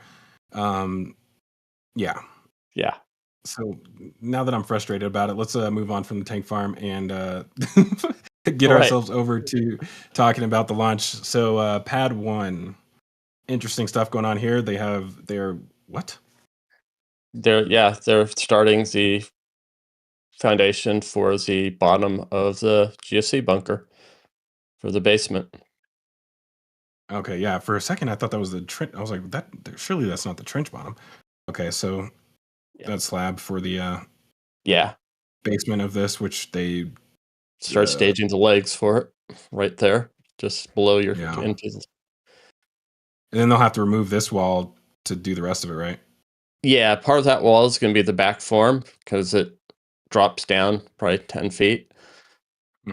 So, but yeah, they'll get cut back.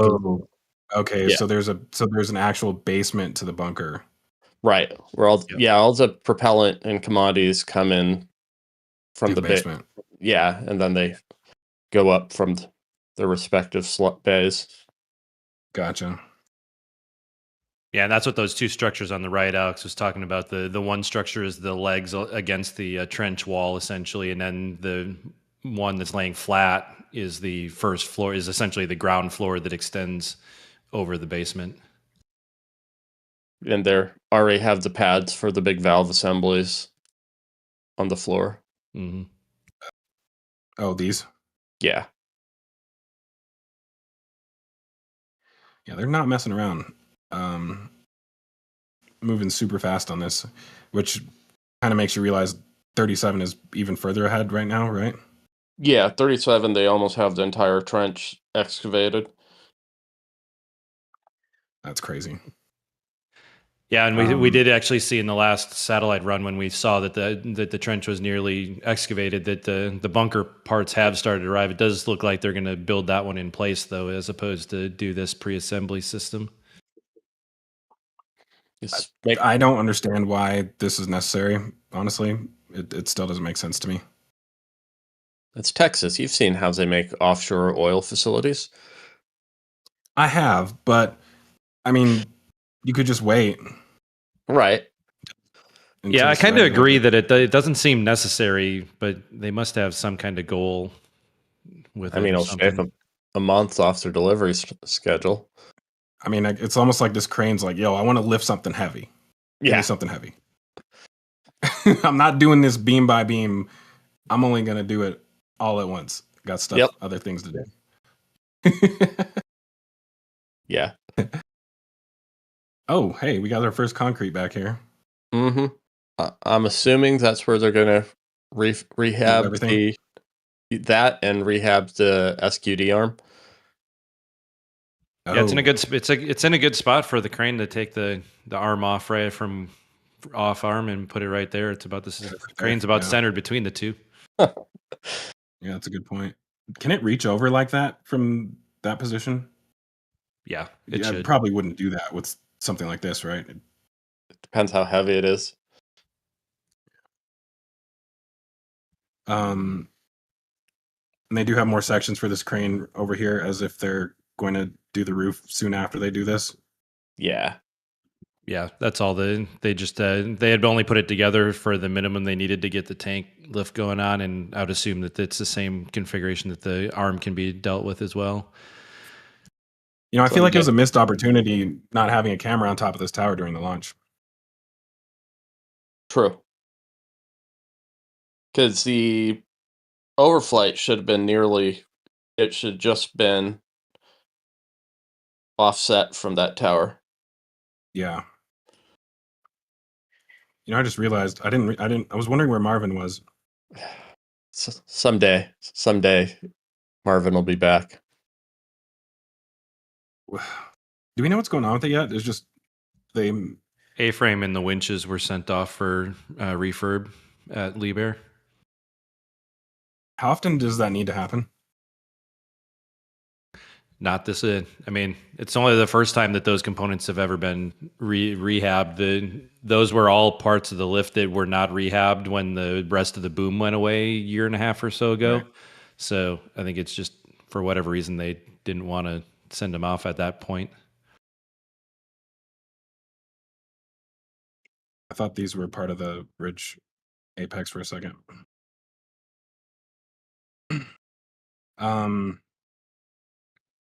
What else over on pad 1? Nothing much. Right? Yeah, I don't recall seeing much more. Yeah.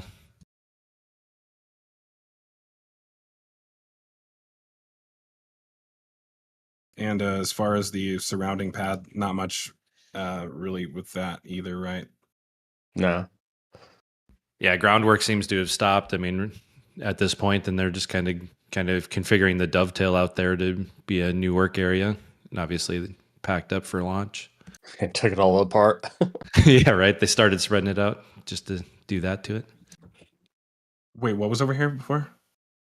All of that equipment was just spread out a lot more, as if it was going to be like workstation areas for different assemblies. Right.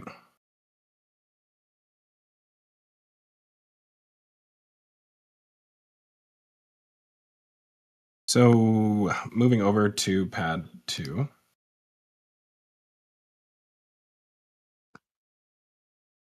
We had great shots of the Flight 12 vehicles sitting on the pad.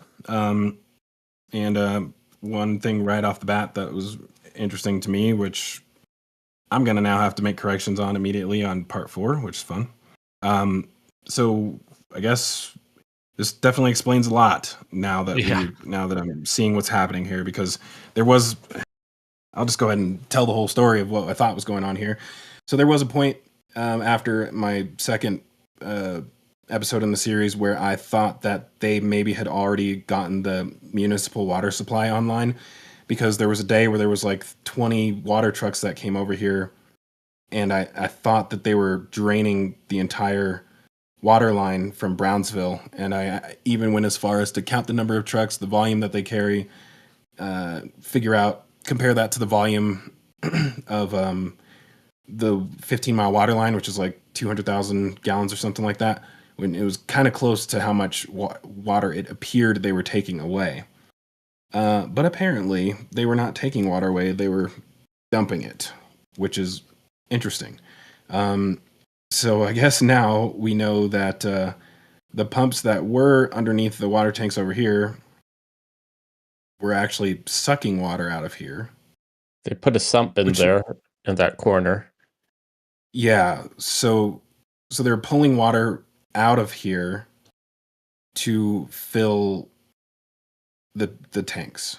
Yes. And now you can see this happening right here. They're just dumping water into this basin, and I'm guessing there's a new pump down here now that we can't see. Yeah, some of the overheads you can see there's a black rectangle shadow when you're almost directly looking down. I don't think we have any of those from this week, right?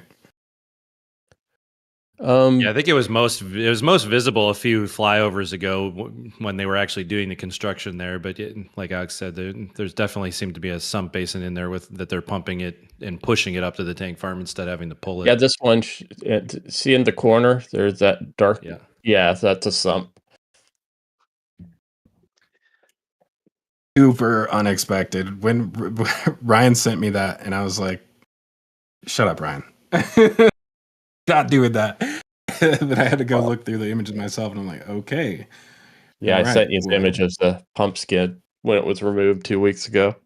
I do remember when the pump skid got removed, and I was confused. I was like, I'll figure this out later.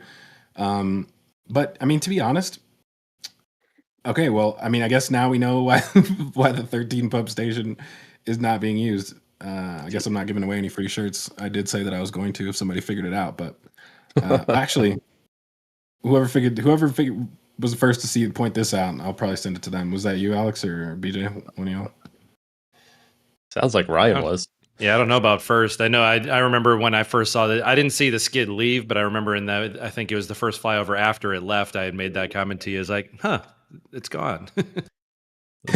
Yeah, I guess I'm sending Ryan a shirt then, because yeah, I mean this is so much easier too, because you can probably have, well, I guess you can only because I got to pull in like this and then back up. So I mean, theoretically you could fit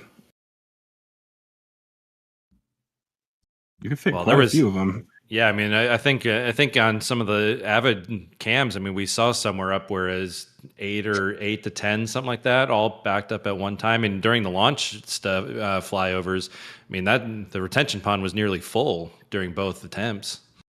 Yeah, and that was the other thing I was wondering is like it seemed like they're bringing too much water, because you're already capturing some from the deck, and that's what I thought it was for the longest time, was it was just runoff from the deck or storm water, but they're actually just and then technically, depending on how much you could fit in here, I'm guessing you could probably fit maybe 100,000 gallons in here, maybe 50, probably 100. It's a pretty big area.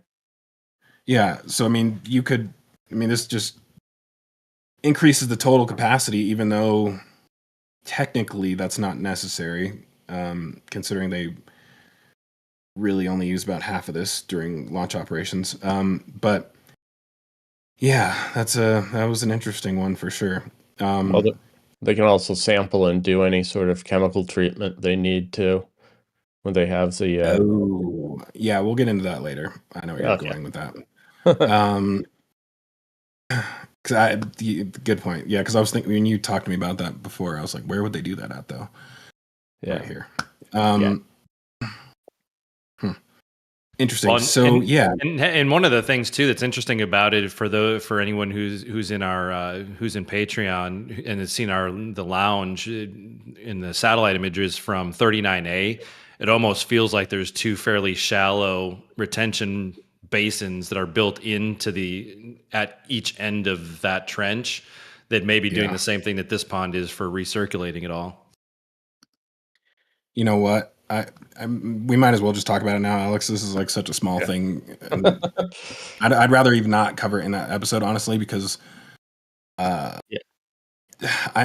tell you the truth, I'm not really trying to talk about this topic on a larger, I hate to say it this way, but like a larger scale that like has more eyes on it per se, because it can be used as right. Yeah. Okay. So basically, here's where this whole thing starts, and I've kind of posted this about on X the other day when everybody was standing over here, basically just kind of like it was Waterworld, standing in the spray from the top deck. So I personally wouldn't necessarily recommend doing that, and the reason is because these gas generators, you may have probably saw in the plume. During launch, I'll just show it really quick. Oh, went way past it. So in the plume during launch, you can see all of this brown, brown and red in the plume, which is basically nitrogen oxides. This is actually this isn't NOx, right? NOx is. Are you sure? It's NOx because it could be NO and NO2. It readily converts to nitric acid in the presence of water vapor. Right. So this is also happening with the gas generators, right? And so this is something that SpaceX actually had to talk about in their EIS, exactly how much of the exhaust was how much nitrogen oxides were in the exhaust and how much were continuing to react afterward. But how do I explain this, Alex? Because it does produce nitrogen oxides, but some of it continues to react after something gets afterward. Broken. Yeah, there's a whole afterburn since you're running it fuel rich in the plume. Combustion continues.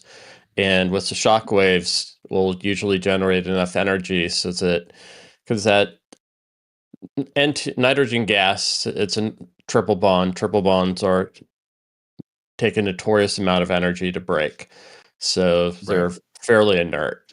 But with how energetic the plume environment is, it favors that nitrogen to decompose and to react. Oxygen will react with it. So GLDR. But essentially that means that it actually is producing less nitrogen oxides than it would otherwise because it's continuing to react, right? Yeah. And so, go ahead. No, and the EPA really frowned upon NOx is what it causes acid rain. It's a fairly aggressive air pollutant. It doesn't have a long half-life. Massive deal in California. Alex, you live in California, right? Oh yeah. So if you live in California, California has their own special gasoline for this exact reason, to reduce nitrogen oxides and just overall pollutants. So here's the thing that is not included in the EIS, because this deluge farm, as far as I know, how do I say this? I don't want to say they got away with this. Maybe they didn't. They did have to address this in Florida for sure. But at Starbase, I'm not so sure whether or not they had to. But whether or not they did, it's being managed the same way in both locations. So by extension, whatever restrictions are placed on them in Florida are also applying here because the system is going to run the same way. So the problem the difference between this versus a Raptor engine is that you have that continued reaction, and it overall the hotter plume actually influences the formation of nitrogen oxides, right? Yeah. And okay, so I'm not going to go. Yeah, we don't need to go into the whole chemistry of it. Yeah, but the problem is with the Raptor exhaust, it's reacting with nitrogen, kind of diluted nitrogen, because there's other things like oxygen and argon and all that other stuff in air. But here you're dumping that exhaust into a pure nitrogen stream, which means there's even more of it available for that nitrogen oxide production. So all of that's going into the tanks, and the tanks are essentially kind of cleaning that air. So like if you would see the exhaust coming directly out of the vents while these are running, it'll be a little bit more red, versus when you see the exhaust coming out of the tanks after depress, it's a little bit cleaner because the water is essentially scrubbing it, which means all of that, you're basically having nitric acid in the tanks, therefore nitrogen rain out of the top deck. Not necessarily harmful for humans, as far as I can tell. But still, I mean, just don't stand in it. You know what I mean? Like, here's a real question that I don't know. Maybe I shouldn't ask, but where is a good view of it? Is this acid rain damage? It's probably more heat. That's a good question. I mean, it's easy to mitigate. They can just make the water they're putting in the tank slightly basic. I mean, just putting in some baking, as simple as baking soda. I mean, you probably could use ammonia. So that would be a good thing. A good purpose of this is to fill this, treat it, send it to the tanks. Exactly. So, as long as probably in reality what they're doing, right? Because like, why else would you put this here when you could have put the fill station over here? Right. Or you could put a bigger manifold instead of putting 13 manifolds on a 6-inch pipe or a 4-inch pipe. But yeah, because you can't even offload 13 at a time anyways, right? No. Even if you had okay. So but you could dump 13 trucks at one time. Just very slowly. Yeah. Oh well, I mean, into this pond you could probably dump it. Oh yeah. So you can fill this, you can treat that, and so you basically have a basic solution. So like what your pH would be at, like 10-ish, maybe, Alex? Probably 8 or 9, because you can go drinking water can be up to 8.5 the EPA. So, and you can, heck, I think even a buffered using baking soda wouldn't be. Yeah, would be in that range. So essentially, by doing that, they almost have no choice but to do that. I'm guessing, because especially with the repeated deluge tests that they've been doing, the more you recycle that water, the more you're acidifying it, right? So you have to treat it essentially. So yeah. I was going to go further with that, but I think that's kind of explains the point of what I was getting at here. Yeah, it's just pre-treating to yeah. And just to reiterate the point, since people do tend to take my words and turn them around, I don't think that they're not treating it. I'd be shocked if they weren't mitigating these issues. It would be stupid. It would be just flat out stupid not to, because it's as easy as just capturing some of this water and measuring it. Which they have to do anyway. Some trouble. Yeah. So, with that said, this is before Flight 12, and I suppose we can move on to the wet dress rehearsal day. Do we know what's going here? I'm assuming I know this is supposed to be the water storage area. I'm assuming they're going to build a pump house here, similar to what they have behind Mega Bay 1.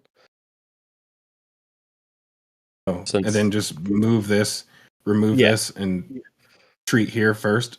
yeah, So that's a treatment facility, then pump to the tanks. yeah, that's what I'm assuming they're gonna do. Because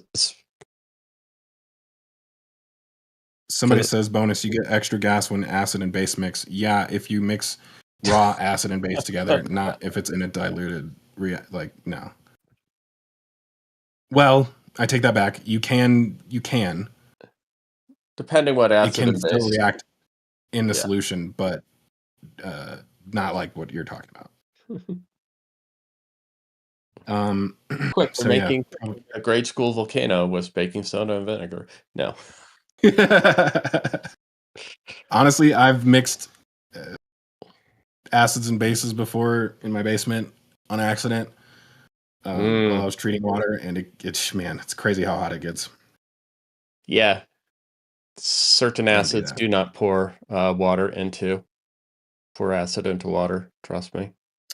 Yeah, I was using pH up and pH down, so somebody else may be able to guess what I was doing. But yeah, let's go ahead and move over to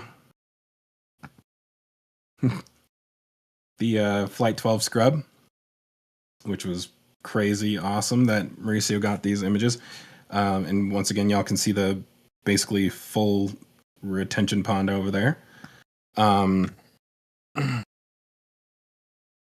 This was really cool to catch this in the middle of prop load, or basically at the beginning of prop load. And like I said, I wish it was like this on launch day, because the plume was falling in the perfect spot, not here. Yeah.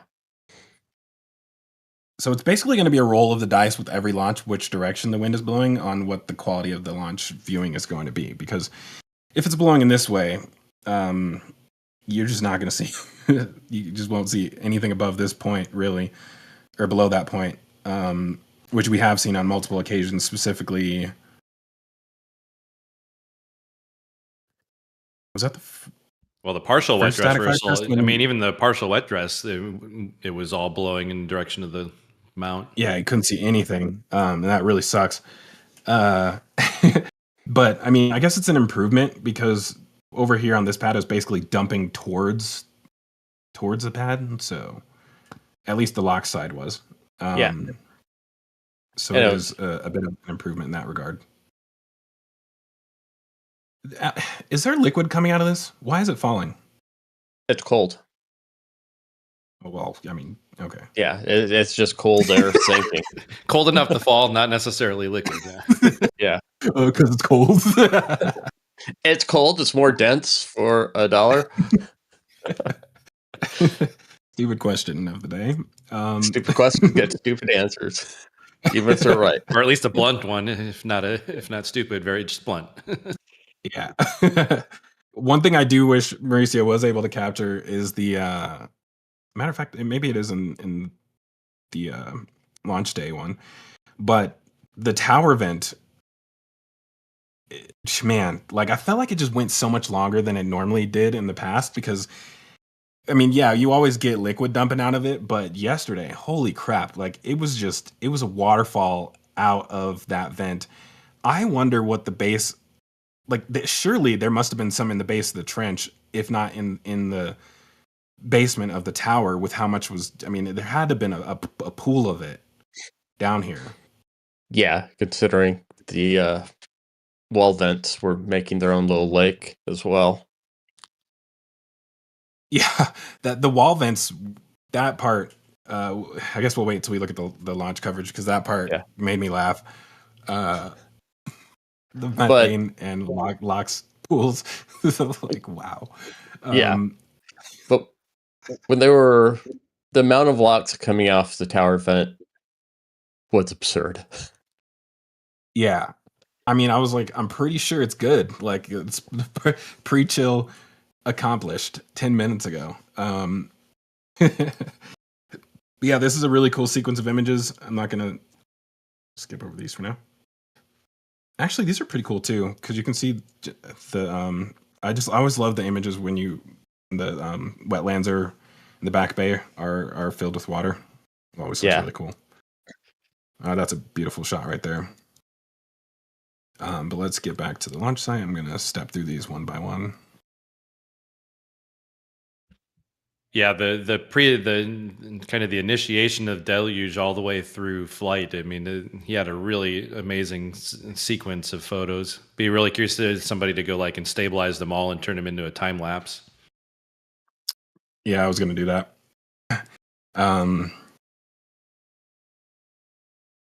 I was just making sure there weren't any really good ones that we should show here. Is there a good shot of the cannon vents going?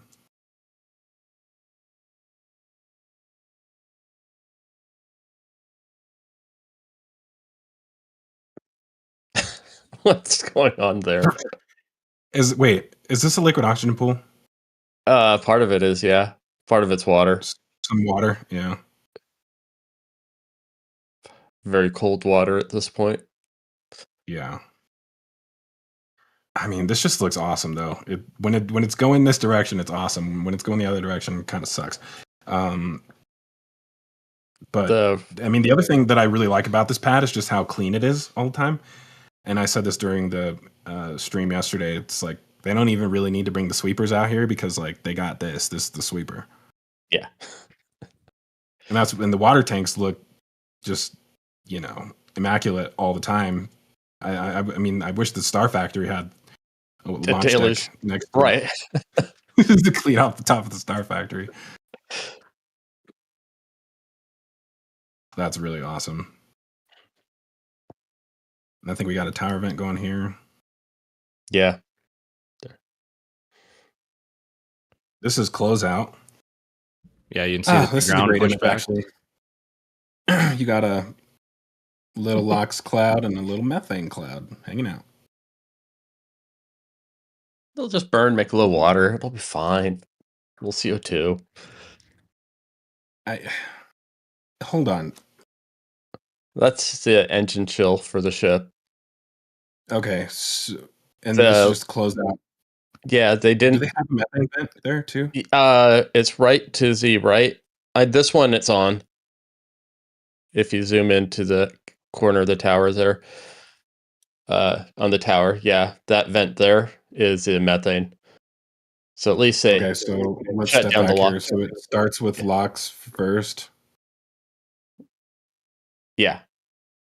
Wait, that looks like both. Is it both of them going?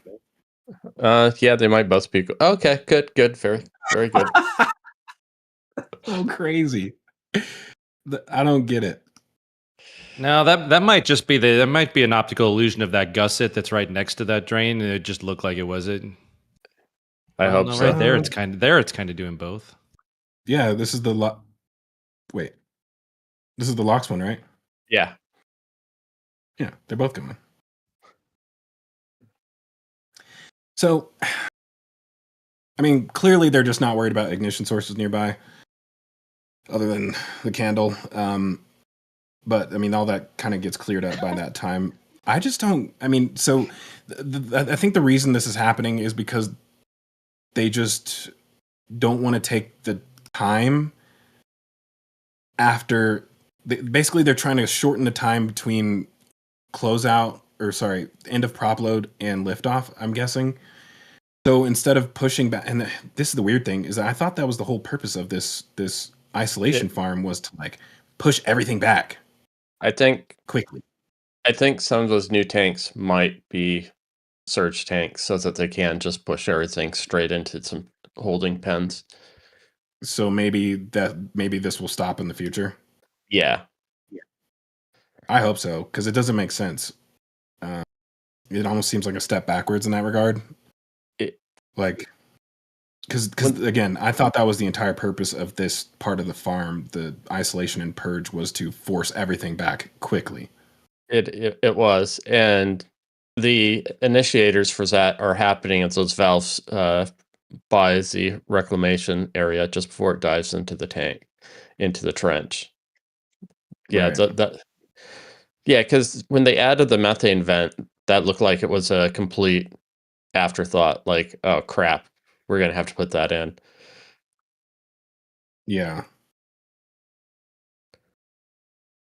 And instead of it being a break, vent break less and pull handle vent, it's turned into a full time, which I don't think is their plan long term. I hope not. I mean, So, limit it to if you're gonna dump methalox, just do it in one location, not two or possibly three. you're right. Yeah. It's always weird talking about this stuff, to tell you the truth, because it's just like sometimes I'm like, well, maybe we're wrong. Because This is the time I want to be wrong. Yeah, exactly. So don't go quoting us because we're probably wrong. You know? We also might not be, but yeah. Strange times. Before we get into launch day stuff, Indy, I'm sure we have some questions and donations saved up. We do, actually. We have lots. We'll start off with the donations. We want to thank Martin for his £2 donation, Fly Jake for his $2 donation, Joe Coyote Man for his $10 donation, and Sharpie with the $5 donation, and he says help with plane fuel costs. And then Drew Nar with a Canadian $5 donation. And then through PayPal, we received several donations. Maxim B donated $97. Yazada donated twice, once $50, once $20. And he says, thank you for the exciting flight coverage. And Wes R donated $20. Thank you all so much for your contributions. We genuinely appreciate it. And then we have lots of questions. You okay if we start off with Massey's questions? Sure, yeah. Okay, I got one for you. Could it be possible that SpaceX installs the metal plates against the wall, the flame trench at Massey's, and the test stand for the ship static fire stand? Being 100% honest, I don't think they care. I don't know 100%. why. Yeah. I don't think they care. The only explanation I can come up with... Go ahead, Alex. Oh, I was just going to say, I think the first time after the first static fires they did there, I think we were on the show when we both said we're looking around for cladding panels that they were going to clad the wall with, and I've been disappointed for almost 2 years now. Yeah, ever since. Yep. Go to sleep sad every day. Mm-hmm. The only explanation I can come up with is that they're expecting that they're going to have to redo stuff anyways once they move up to 9 engines on the ship. I mean, if they don't, the ship's going to force them to do it. So, yeah. Yeah, you're not going to need it. Until you need it. Yeah. So, that's tomorrow. That's a problem for tomorrow's me, not today's. What? That concrete's horrible. With all the practice they do. Go, what? Yeah, with all the practice, concrete practice they have, they still haven't figured it out. I don't. Maybe that's from the explosion. Let's just say that. Okay, let's go with that. Next question. This one is for Sanchez, and it's from Crane Man. Crane Man is wondering, could the frame at Sanchez be a temporary work floor for one of the rings transport stands? Frame at Sanchez. I think he's referring to that between the two transport stands. Oh, yeah. But I think. Oh. Could it be a what? He's wondering, dance could floor? it be, temporary work floor for one of the rings? Doesn't look like it to me. Yeah, I think he's might be going off of one of the things I said in show and tell, because that was kind of the first thing that kind of seemed possible, not necessarily that it was plausible in my mind, but I think as we were discussing earlier, it almost does feel like it's got the right spacings for the ship clamps, and maybe it's something completely different. Wait, do they have platforms for both the static fire stands? The thrust stand, it's all built in. It doesn't need a separate one. Okay. It's your new Mercedes symbol, Alex. It's a little bit squished. Yeah, I'd be really curious to take one of these straight downs and see what the angles are on there after what we found earlier.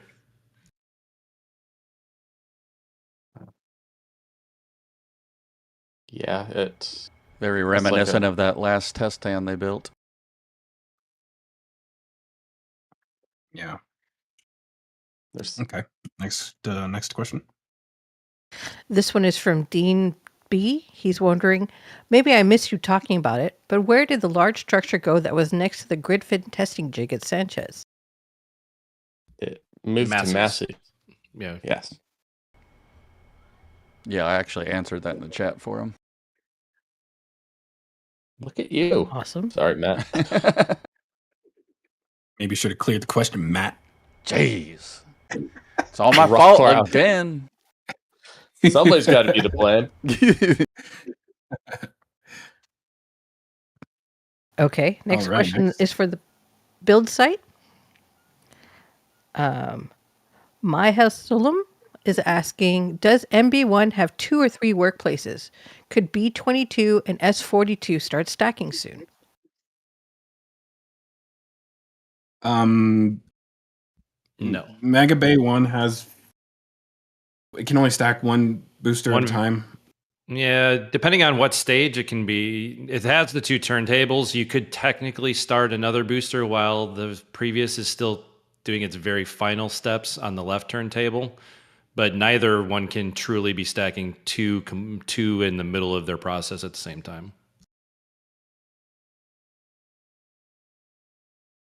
You know what's funny? I was just thinking about how allegedly SpaceX would not have been able to launch today because of the holiday weekend, but it is dumping right now. So much for going to the beach. It started raining about 5 minutes ago.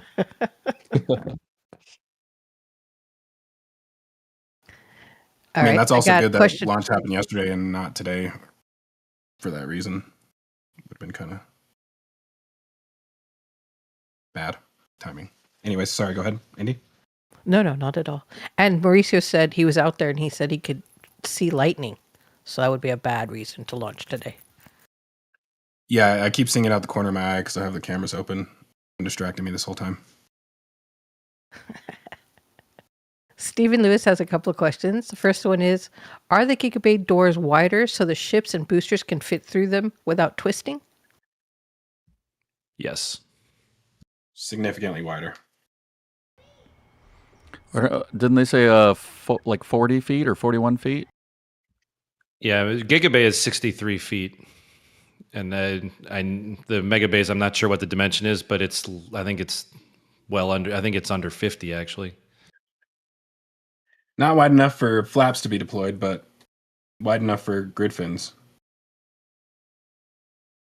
to not have to be turned. Wait. And then Actually, I'm not sure about that. Do you think they can go this with Yeah, I think booster will be able to come with the lifting fins directly left and right, which I think is why the whole vehicle Z plus being rotated 2 clamps on the ring walls will go back to being inline and then also explain some of the paint lines. I think that whole diagonal loading is strictly because of Megabay 2's door or Megabay 1's door. Right.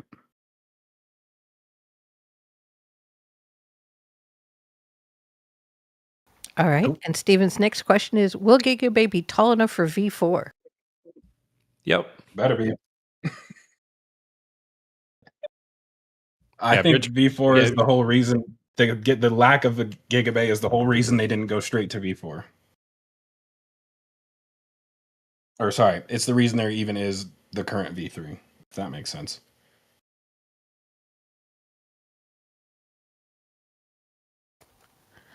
Fair enough. And FlyJake is wondering, why doesn't the factory have solar panels all over it?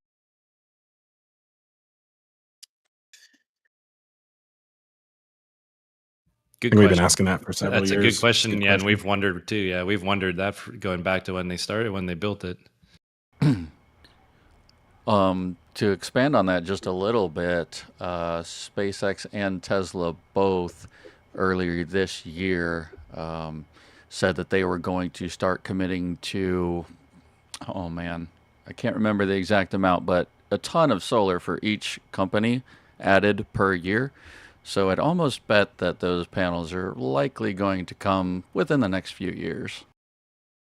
Well, I mean, yeah, because it's weird. I mean, they surged Cybertrucks to Starbase before solar panels. That doesn't make sense. Wait, is Tesla still producing solar, right? Yes. Yes. And they're actually building a gigantic solar factory that's going to dwarf their current output. Yeah, I'm surprised they haven't already done this.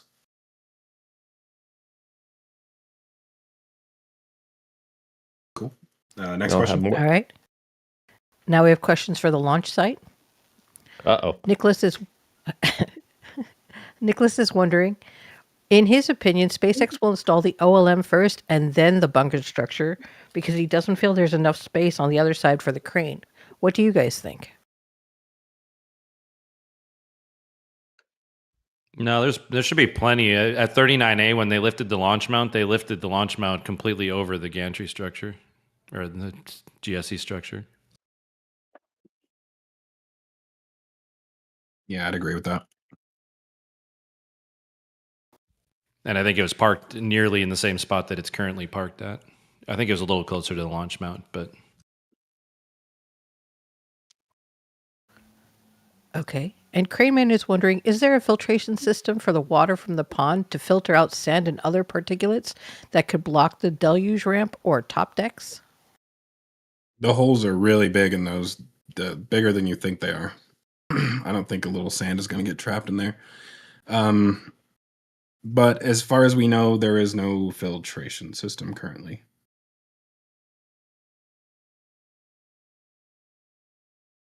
All right. Another reason and then not to stand in the rain. Yeah. And then I got a question for KSC and a couple for the launch site. Do you want those as well right now, or should we wait? Let's do the launch site ones. I don't know. I mean, without having images of KSC to show, unless they're images that can be answered without. Sorry, unless they're questions that can be answered without that. Yeah, it's more of a opinion question, the one for KSC. Let's do it. All right. So Tropical Fish is wondering, how will SpaceX static fire ships at 39A and S37 like S38? Like 37 and 38. At least for now. I mean, they'll do them here. They'll do them at Starbase before sending them until they have an actual static fire stand out there, which will come after they have a star factory out there. I think they might static fire, but I'm still not convinced that any vehicles will ship with Raptors installed on them, which would still facilitate a launch out there or a static fire out there. I'm in the highly speculative thought that maybe that the launch mount may have a adapter system, kind of like 37, 38.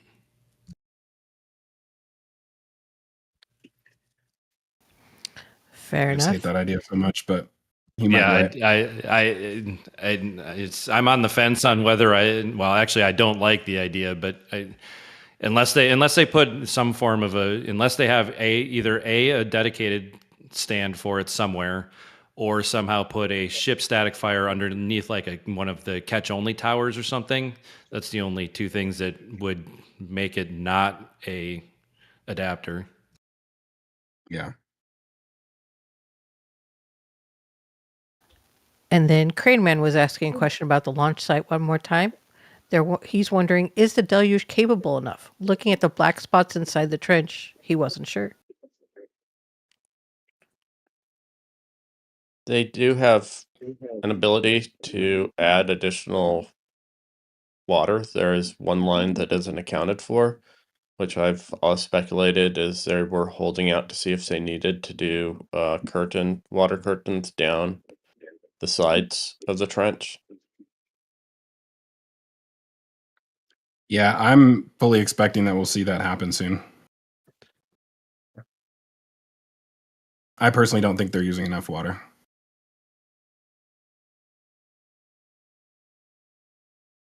Well, All right. they evaporated a lot of water yesterday. That's for sure. Yeah, but I think they need to evaporate a lot more.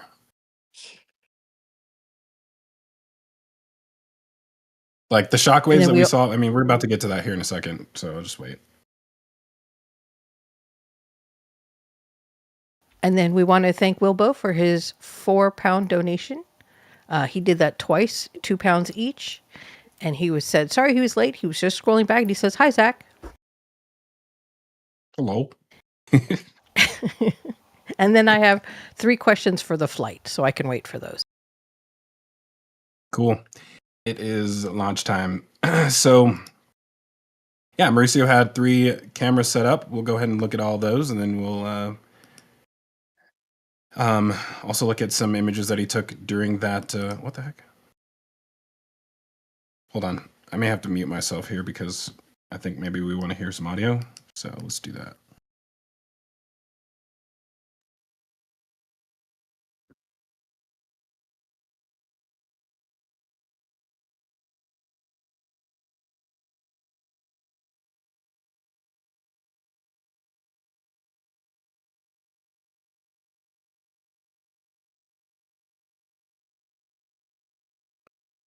Okay, maybe this one doesn't have audio.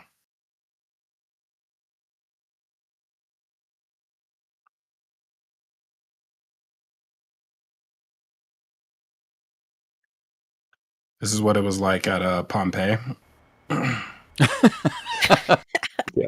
So Yeah, I wrote plastic flow. It come in. Yeah, Gateway should have flow. audio. Yeah, I made a few stabilized videos that I put up. I can forward those to you if you'd like. I mean, I think it looks fine. Yeah. Yeah, just they have audio and everything. Oh, okay. Gotcha. I think the other ones do have audio. Let me check this one really quick. Yeah, there we go. Yeah.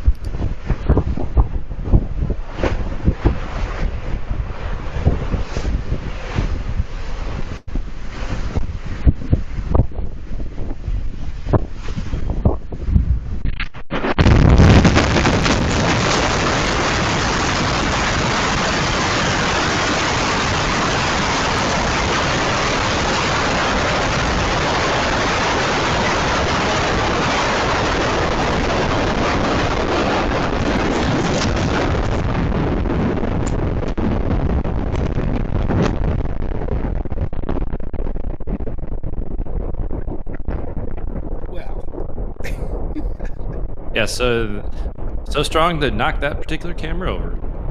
You can, Kenny. And the third one, this is my favorite.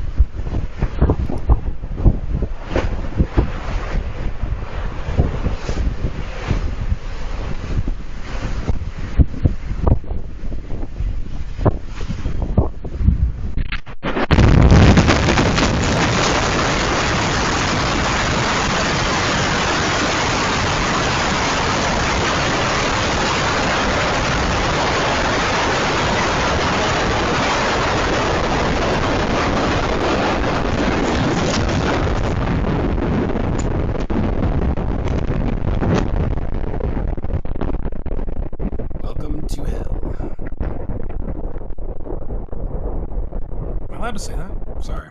Apologize, everybody. So here, there's a weird thing that happens here that I'm kind of confused about, and I'm interested to see Alex's opinion. To me, it looks like the top deck significantly loses power after ignition. Yeah, it gets vaporized and sucked in. You can... I'm looking at this part right here. Like, this makes sense that it got sucked downwards, but this part looks like it just stops. You can see it's a cloud of where it's being vaporized and being pulled in, and then when but it's still hits... on the pad at this point. You think it's getting sucked in down here? The exit of the trench openings on either side. Yeah, they're both of those they're going to drain a lot of air. But wouldn't this one get pulled to this side?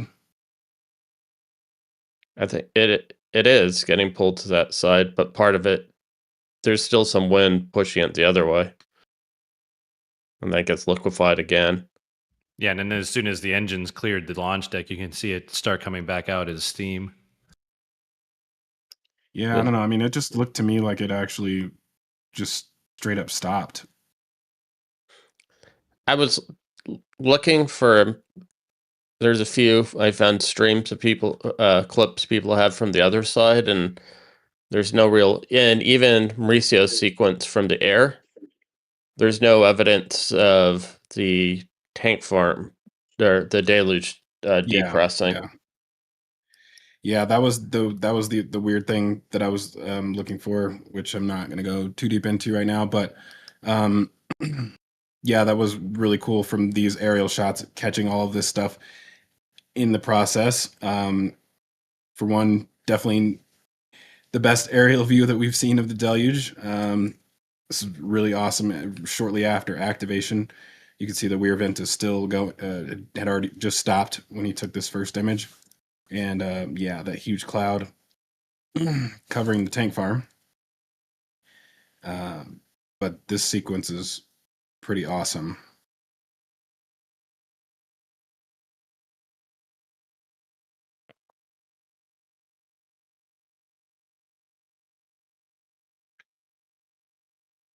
I'm definitely going to make a a time lapse of this once this show is over. It's amazing that So yeah, I mean, you can still see this spraying on this side, which is, I don't know. It just looks like,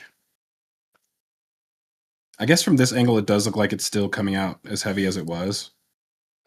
Yeah, it's slowly getting consumed right now. It's the plumes heavily interacting with the deck, and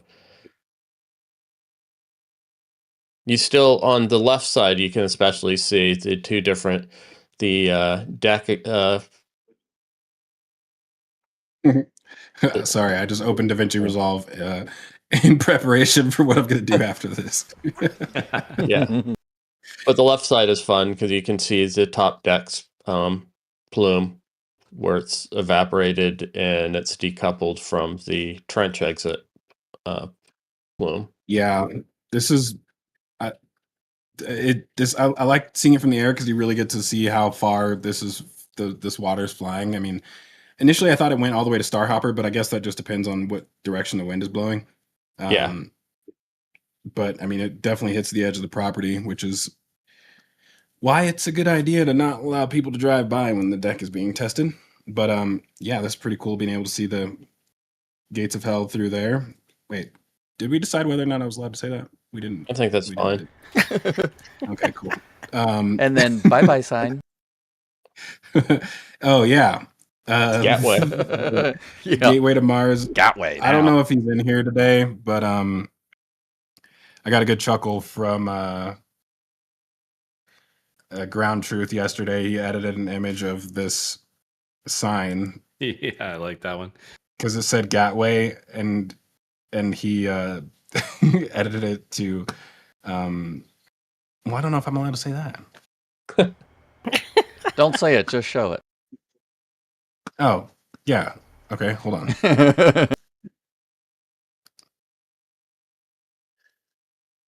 That's funny because that actually reminds me of a joke that I forget his name said. What's that like 40-year-old guy that acts like he's 20 years old with the mullet? Streamer. There's so many. I was gonna say, there's a few of them. He's Big like Country's the friends one with that I Joe think Rogan. of. Lots of them. Oh, you're talking about Theo Vaughn. Yeah. That's who I was literally "Well, just about to say. Don't say it, write it down. When I say it, write it down. I'm like, anyways, let's see. So this is the. Yeah, I love this. That was the winner of the day right there. And honestly, that's how I felt during the launch too when I saw that. It's crazy. So What I will say is, if y'all aren't members yet, or if you did happen to receive, do we have gifted memberships today? I don't know, but if there's one flyover you probably want to download, I'm guessing it's going to be this one. So make sure that you guys do that if you have access to those membership photos. It's well worth having this. This is kind of like the best one, I think, since. Yeah, all the wallpapers are definitely in that folder of images. Yeah, the one I was the flyover I was thinking of was when they were stacking Chip 20 for the first time. That was. And I wonder how quickly he was taking these shots, because it's amazing how much it rose in between shots. But that's a really awesome one right there. I mean, pretty much all of these are. I'm going to just step through them.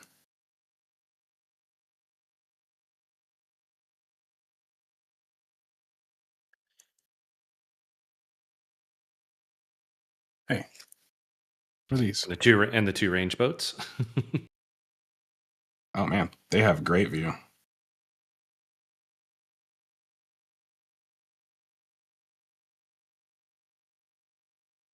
Yeah, and then this next sequence is really cool, just because you get to see that roll maneuver as they go. The roll maneuver is strange. I don't understand why. Because it's like they do like a 270-degree roll. Why don't they just roll 90 degrees the other direction? Because it wouldn't have shown us the whole heat shield as it went up. That's why. Yeah, I mean, I guess. Yeah, it's probably for their drones. Too, if I was trying to show off. Yeah. Hey, Zach. Yeah. There's a lot of frames missing in between. I didn't edit all the photos because somebody told me not to repeat them. Oh, wow. I'm just Shots fired. Okay, hold on. We're gonna address this. So what happened was Mauricio, over the last two flyovers, he took so many images. I think it was like a normal flyover is like 10 gigs worth of images. I think it was like 24 this time. So there was like 600 something images. Dad? And I was confused. I was like, did I download the wrong set? Like, did I get the straight off the memory card set? No, those are pushing 2,000 these days. Yeah. Is that how many images there were? I mean, every flyover is roughly 1,000 images or so that he takes. He doesn't edit them all, but he gets 1,000 or so every time. Lately, it's been like 1,600 on the the 20th. Was a lot. Yeah, I was in the middle of editing my episode, and I knew Jeff was running out of storage space, so I was like, I don't even think I can upload these images right now. It might might mess up Jeff's hard drive, so I saved it. We got the roll continuing here.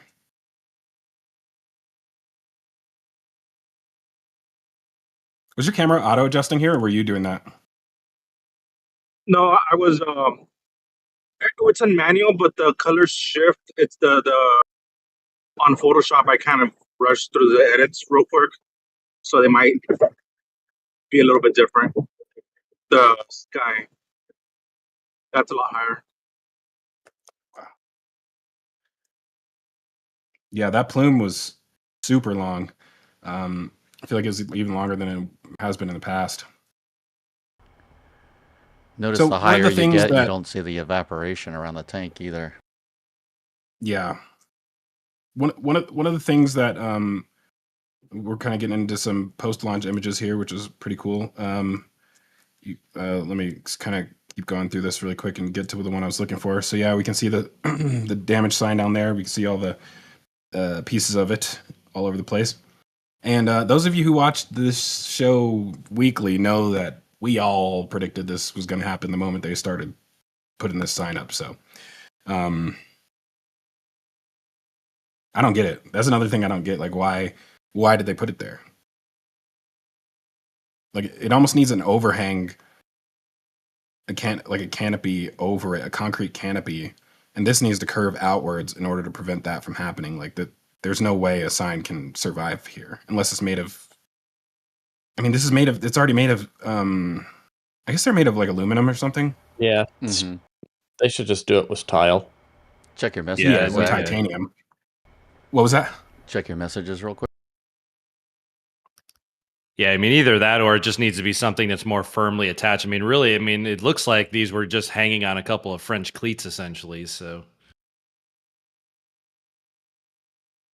Cleanup crew. Yeah. So titanium next time. I don't know. Or recess it into the concrete. That'll do it right there.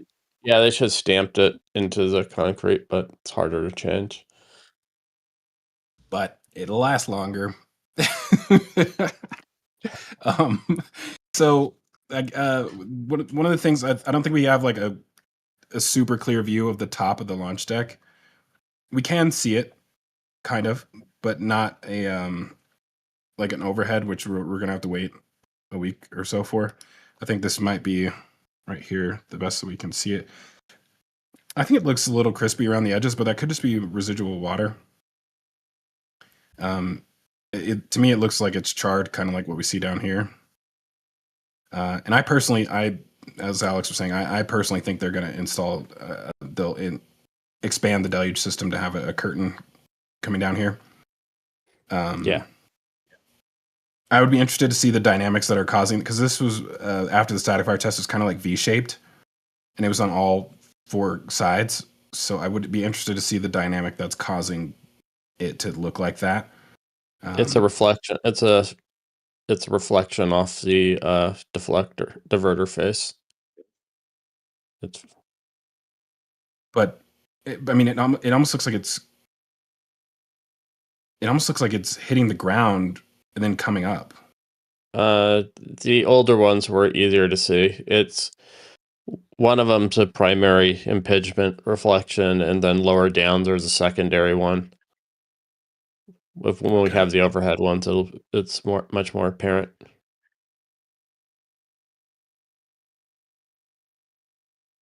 Yeah, these are definitely incredible images. It's good that the TFR isn't pushed out so far that it doesn't allow for this to happen. Mauricio, did you get buzzed by Jared Isaacman on this flyover too?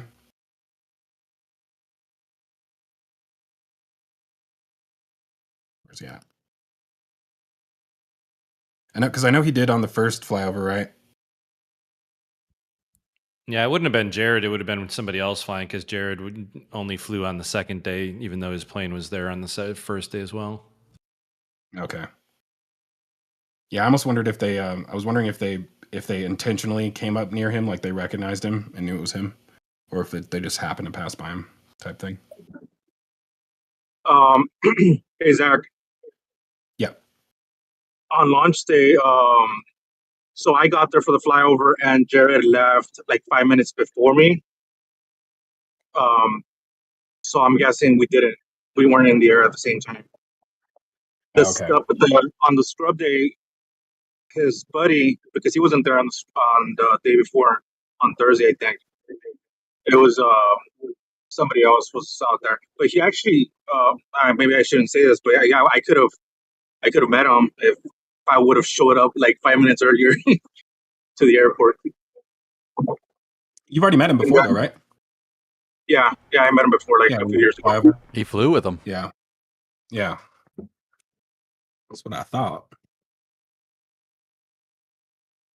Yeah, these are really good. Did you see the guy up there on the little parasail thing? Yeah, I saw him. That was pretty interesting. Yeah, a little ultralight. Yeah. He said he flew through the plume, which is something I would like to do, but now not so much anymore, because he said it didn't have a smell, and I've always wondered if there was a smell. So it's not fun if you can't smell it. Sounds like your gas burner. Yeah, exactly. Very true. But yeah, awesome images, and I think you guys, like I said, should download them if you haven't already. This is like one of those iconic flyovers for sure. But let's look at some of the actual launch footage, shall we? And I got a hard cutoff at 2 because, well, I don't like going past 3-hour mark, but also I got some Formula One to watch. So yeah, I got to catch up on the last 2 sessions. They were exciting, that's for sure. The sprint lived up to its excitement quotient today. Don't spoil it for me. Don't make me take these headphones off. I said it was exciting. I know. I'm just warning you. Yeah, I know better. Thank you. I think Toto Wolff bent Kimi Antonelli over and spanked him after that sprint race, probably. But so yeah, looking at the actual launch images, I'm hoping. And have they started releasing stuff since we've been on the stream or not? Probably not. That's good. Not that I've seen. Yeah, see, like one of the first things I noticed when I was watching this, because I saw that the deluge and I was like, where did it go? But I was, obviously commentating at the time, so I didn't really think about it too much after that. I guess you can kind of see it keep going right here. Yeah, but it did look like it was like reduced. It looked reduced. Yeah, it definitely. I agree. It looked like it was getting sucked back in somehow and not coming out the same way. They did release that great slow-mo from the air that shows the takeoff. Yeah, but it cuts this part off. It cuts off ignition. Mm-hmm.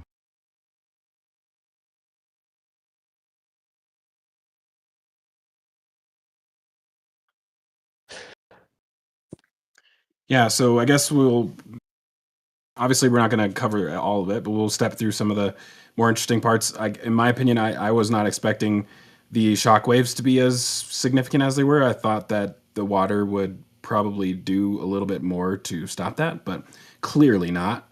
I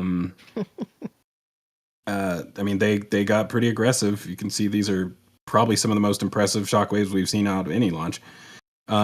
One of the biggest things about this that I didn't fully explain, and thankfully nobody called me out for being vague king. But one of the reasons, in my opinion, that this was able to jump off the pad as fast as it did, I don't think this is like a Raptor 3 thing. Yes, there is 10% more thrust, but that was more than 10% faster. In my opinion, what is happening here is that on pad 1, they were trying to protect the pad. And their way of protecting the pad was by asking Super Heavy to not be so aggressive, essentially. And because by taking off at lower thrust, yes, you're exposing the pad to the plume for longer, but it's lower overall total thermal energy being transferred into the pad. So I think that it could have always lifted off this quickly, but they chose not to in order to not damage the pad. So now that they're not worried about damaging the pad's protecting itself. It's able to actually lift off much faster. They did confirm that they were going to hold it a little bit longer and throttle up faster. Yeah, so that was the other thing here. Max Q was supposed to be at 45 seconds. Initially, that's what they said, or that's what they showed on their website, but it was like a little over a minute. So I think that they dialed this back from what they were initially planning to do, which is crazy. So one of the other things that they said early in the broadcast was that they were planning to do a 33 engine boost back, and I had heard them say that the day before, but I thought they misspoke. Then I realized they're reading off a teleprompter, so that wouldn't make sense. And then they said it again, and as soon as they said that, I changed, because we had done like our opinions on what the likely outcome of the launch was going to be, and I thought that Super Heavy was basically going to be flawless. And as soon as they said that it was a 33 engine boost back, I changed my opinion and said that it was going to fail in boost back, because I don't understand how it's even possible to relight 33 engines in boost back. Not from the perspective of now, now we clearly understand why they have more than twice as many COPVs as they had before. it's because now the outer 20 are tied into the relight logic. But it's just, I mean, you already have the fuel sloshing around. What did I say? Sorry, fuel. Yeah, they had the, you have the locks especially sloshing around at the bottom of the tank. And so, I mean, and on top of that, it's a fairly aggressive hot stage maneuver.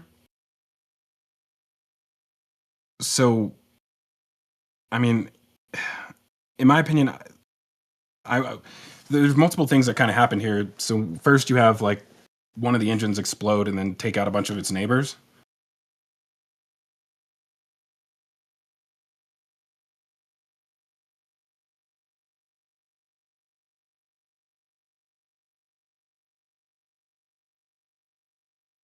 This is slow enough. So there was one engine that exploded and took out a bunch of its neighbors, which I think it cavitated. I think the tank lost pressure. Is what happened. Do you think the tank lost pressure, or they started pulling? They lost gas? They lost pressure. They lost enough fuelage pressures that they cavitated and took themselves out. But why would they lose pressure if they hadn't depressed the tanks? I think when the ship engine RVAX hard started and slammed the tank a little bit more with a little more intensity than they expected, and that also is why it went off squirrely. Lifted the fluid column, basically.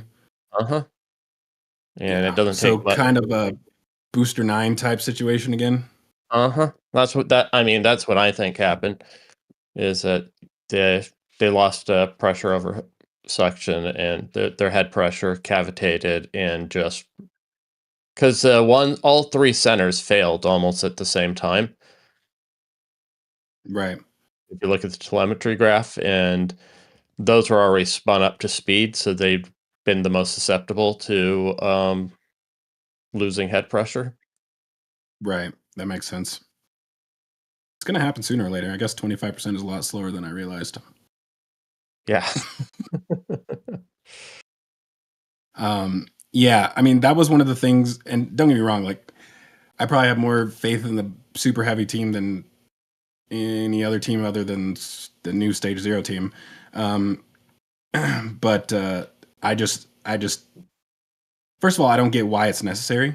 Like, why do you need 33 engines during boost back? Because that's just like an absurd thrust to weight ratio.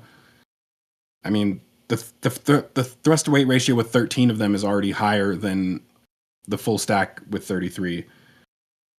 So I don't get why they need all 33 during boost back. That just seems a little bit too aggressive. And furthermore, if they are going to do 33, I don't get why they need to light them all at once. Why not just start with the 13, and then once you get moving, once you're turned around, then ignite the other 20. So I don't get it. I don't get why they did that. Oops, I completely talked through the part that we were looking for. So yeah, you could see the for one, they did continue to turn the grid fins again. So you can actually see those grid fins turn momentarily. Maybe we're gonna have to wait another 3 minutes again. There we go. So grid fins start turning now.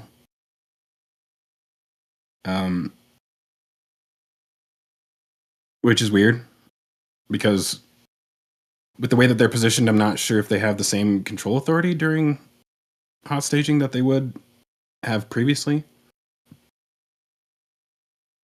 But the fact that it moved in this direction is odd, because that's just, as far as we know, not the direction they want to be moving in.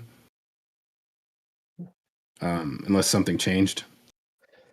But you can see all the engines lighting, and then one explodes down here, and then just starts taking out all of its neighbors.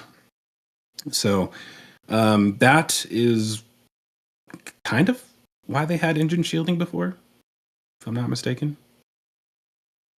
So yeah, if they lost pressure, and engine shielding wouldn't have protected them. It would have ripped any of the ones that were at speed, would have cavitated and probably ingested their impellers.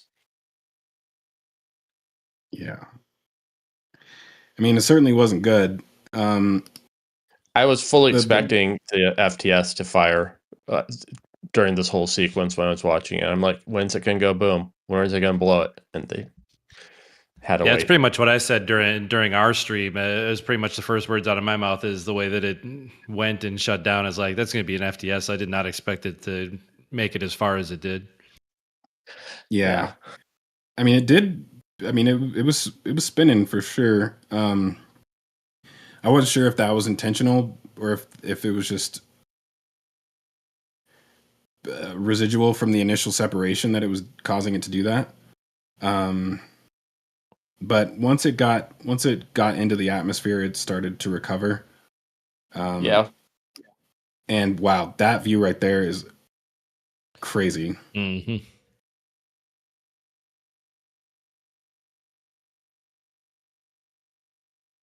Yeah, they did relight at one point. I'm trying to find where that was.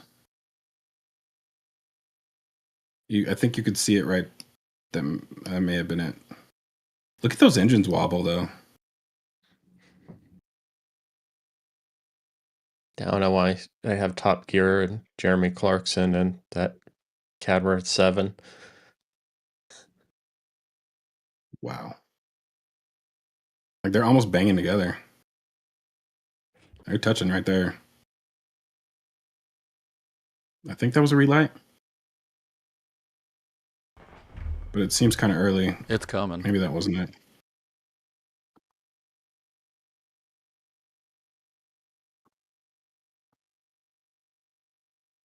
Oh, it's subsonic. Yeah, there it was.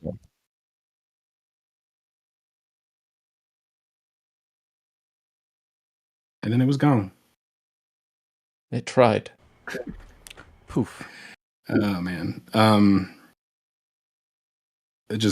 can't help but to think about the intro to my episode saying that they're both going to be distant memories on the bottom of the ocean. Yeah, so after that, there was some kind of rud on one of the RVACs, which I don't think we actually got to see happen. You could but see it. We did Jacked out see it stuff. here. Yeah. This is the one that's off, which seems to continue to be leaking something. Probably, obviously, fuel, if I'm guessing. Yeah. It doesn't look to be in like bad condition though. It's No. shocking how much ice. Looking at the throats of those raptors and they're coated in ice is just incredible. Yeah, it was. I mean, overall, just really awesome views and everything. Especially with the payload deploy, which I'm hoping they end up releasing more images later. One of the you could actually see when the ship was after the Starlink deploy. During re-entry. Let's see if I can find it. So I think it's at 49 or 50. You're talking about the breakout? Yeah, back here you can see Yep. all the Starlinks. I think there was an earlier shot of them, which is even better. You can start to see them come into frame down here.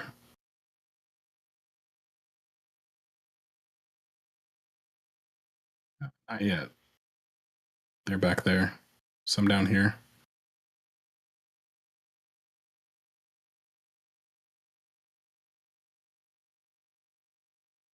There's 20 of them, right? 22? 22 with 22. with the two with cameras. Yeah. Yeah, so it's pretty cool to be able to actually see those floating back there, especially right here.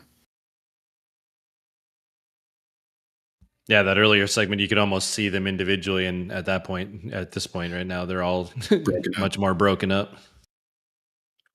Yeah. Another cool part was definitely that aero braking maneuver, or high G turn, whatever you want to call it.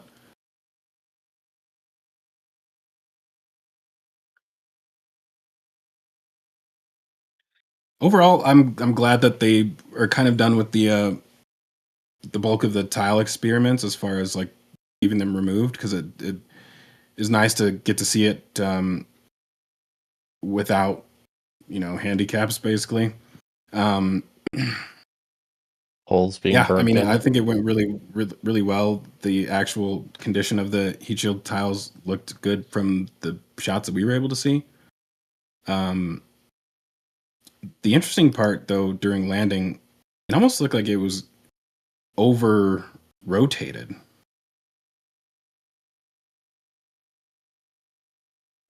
Yeah, it feels like the last couple have all done that. I don't know if it has something to do with the drone footage angle or whatnot, that it just looks like it goes past, or if it really, I mean, it does seem to, and it's not the first time either.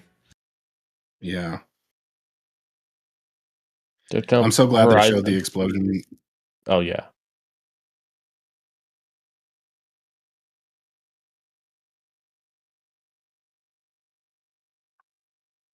Yeah, still a firm believer it's basically impossible to recover this thing if it lands in the water. So,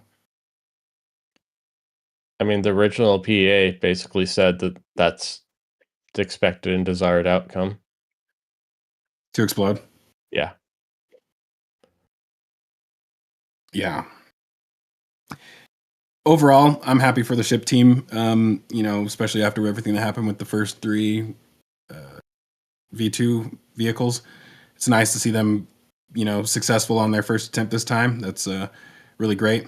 Obviously, now the booster team has a little bit of work to do to catch back up, but you could argue that the booster had significantly greater changes to it than the ship did. So it is also at the same time not necessarily surprising that the booster was the one to have more issues. So yeah, I mean, I'm really excited for 13. I'm excited for how 12 turned out. What do you guys think about any standout moments, I guess, that we haven't already talked about?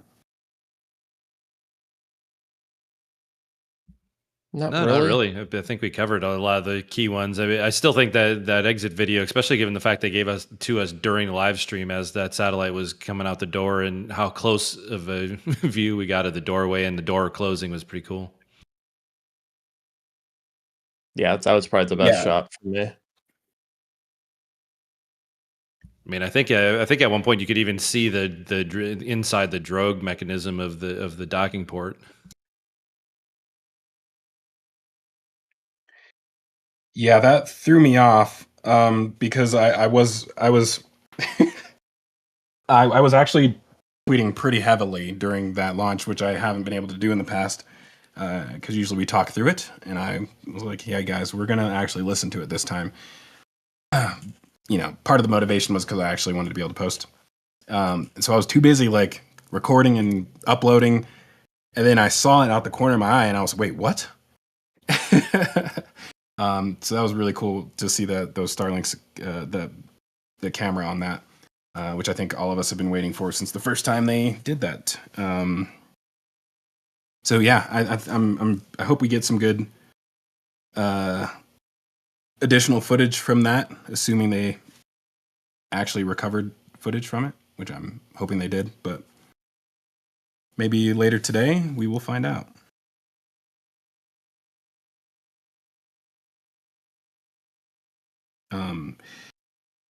But we are approaching that 3:00 hour now, so I feel like we should probably wrap things up. Indy, are there any questions that we can answer rather quickly?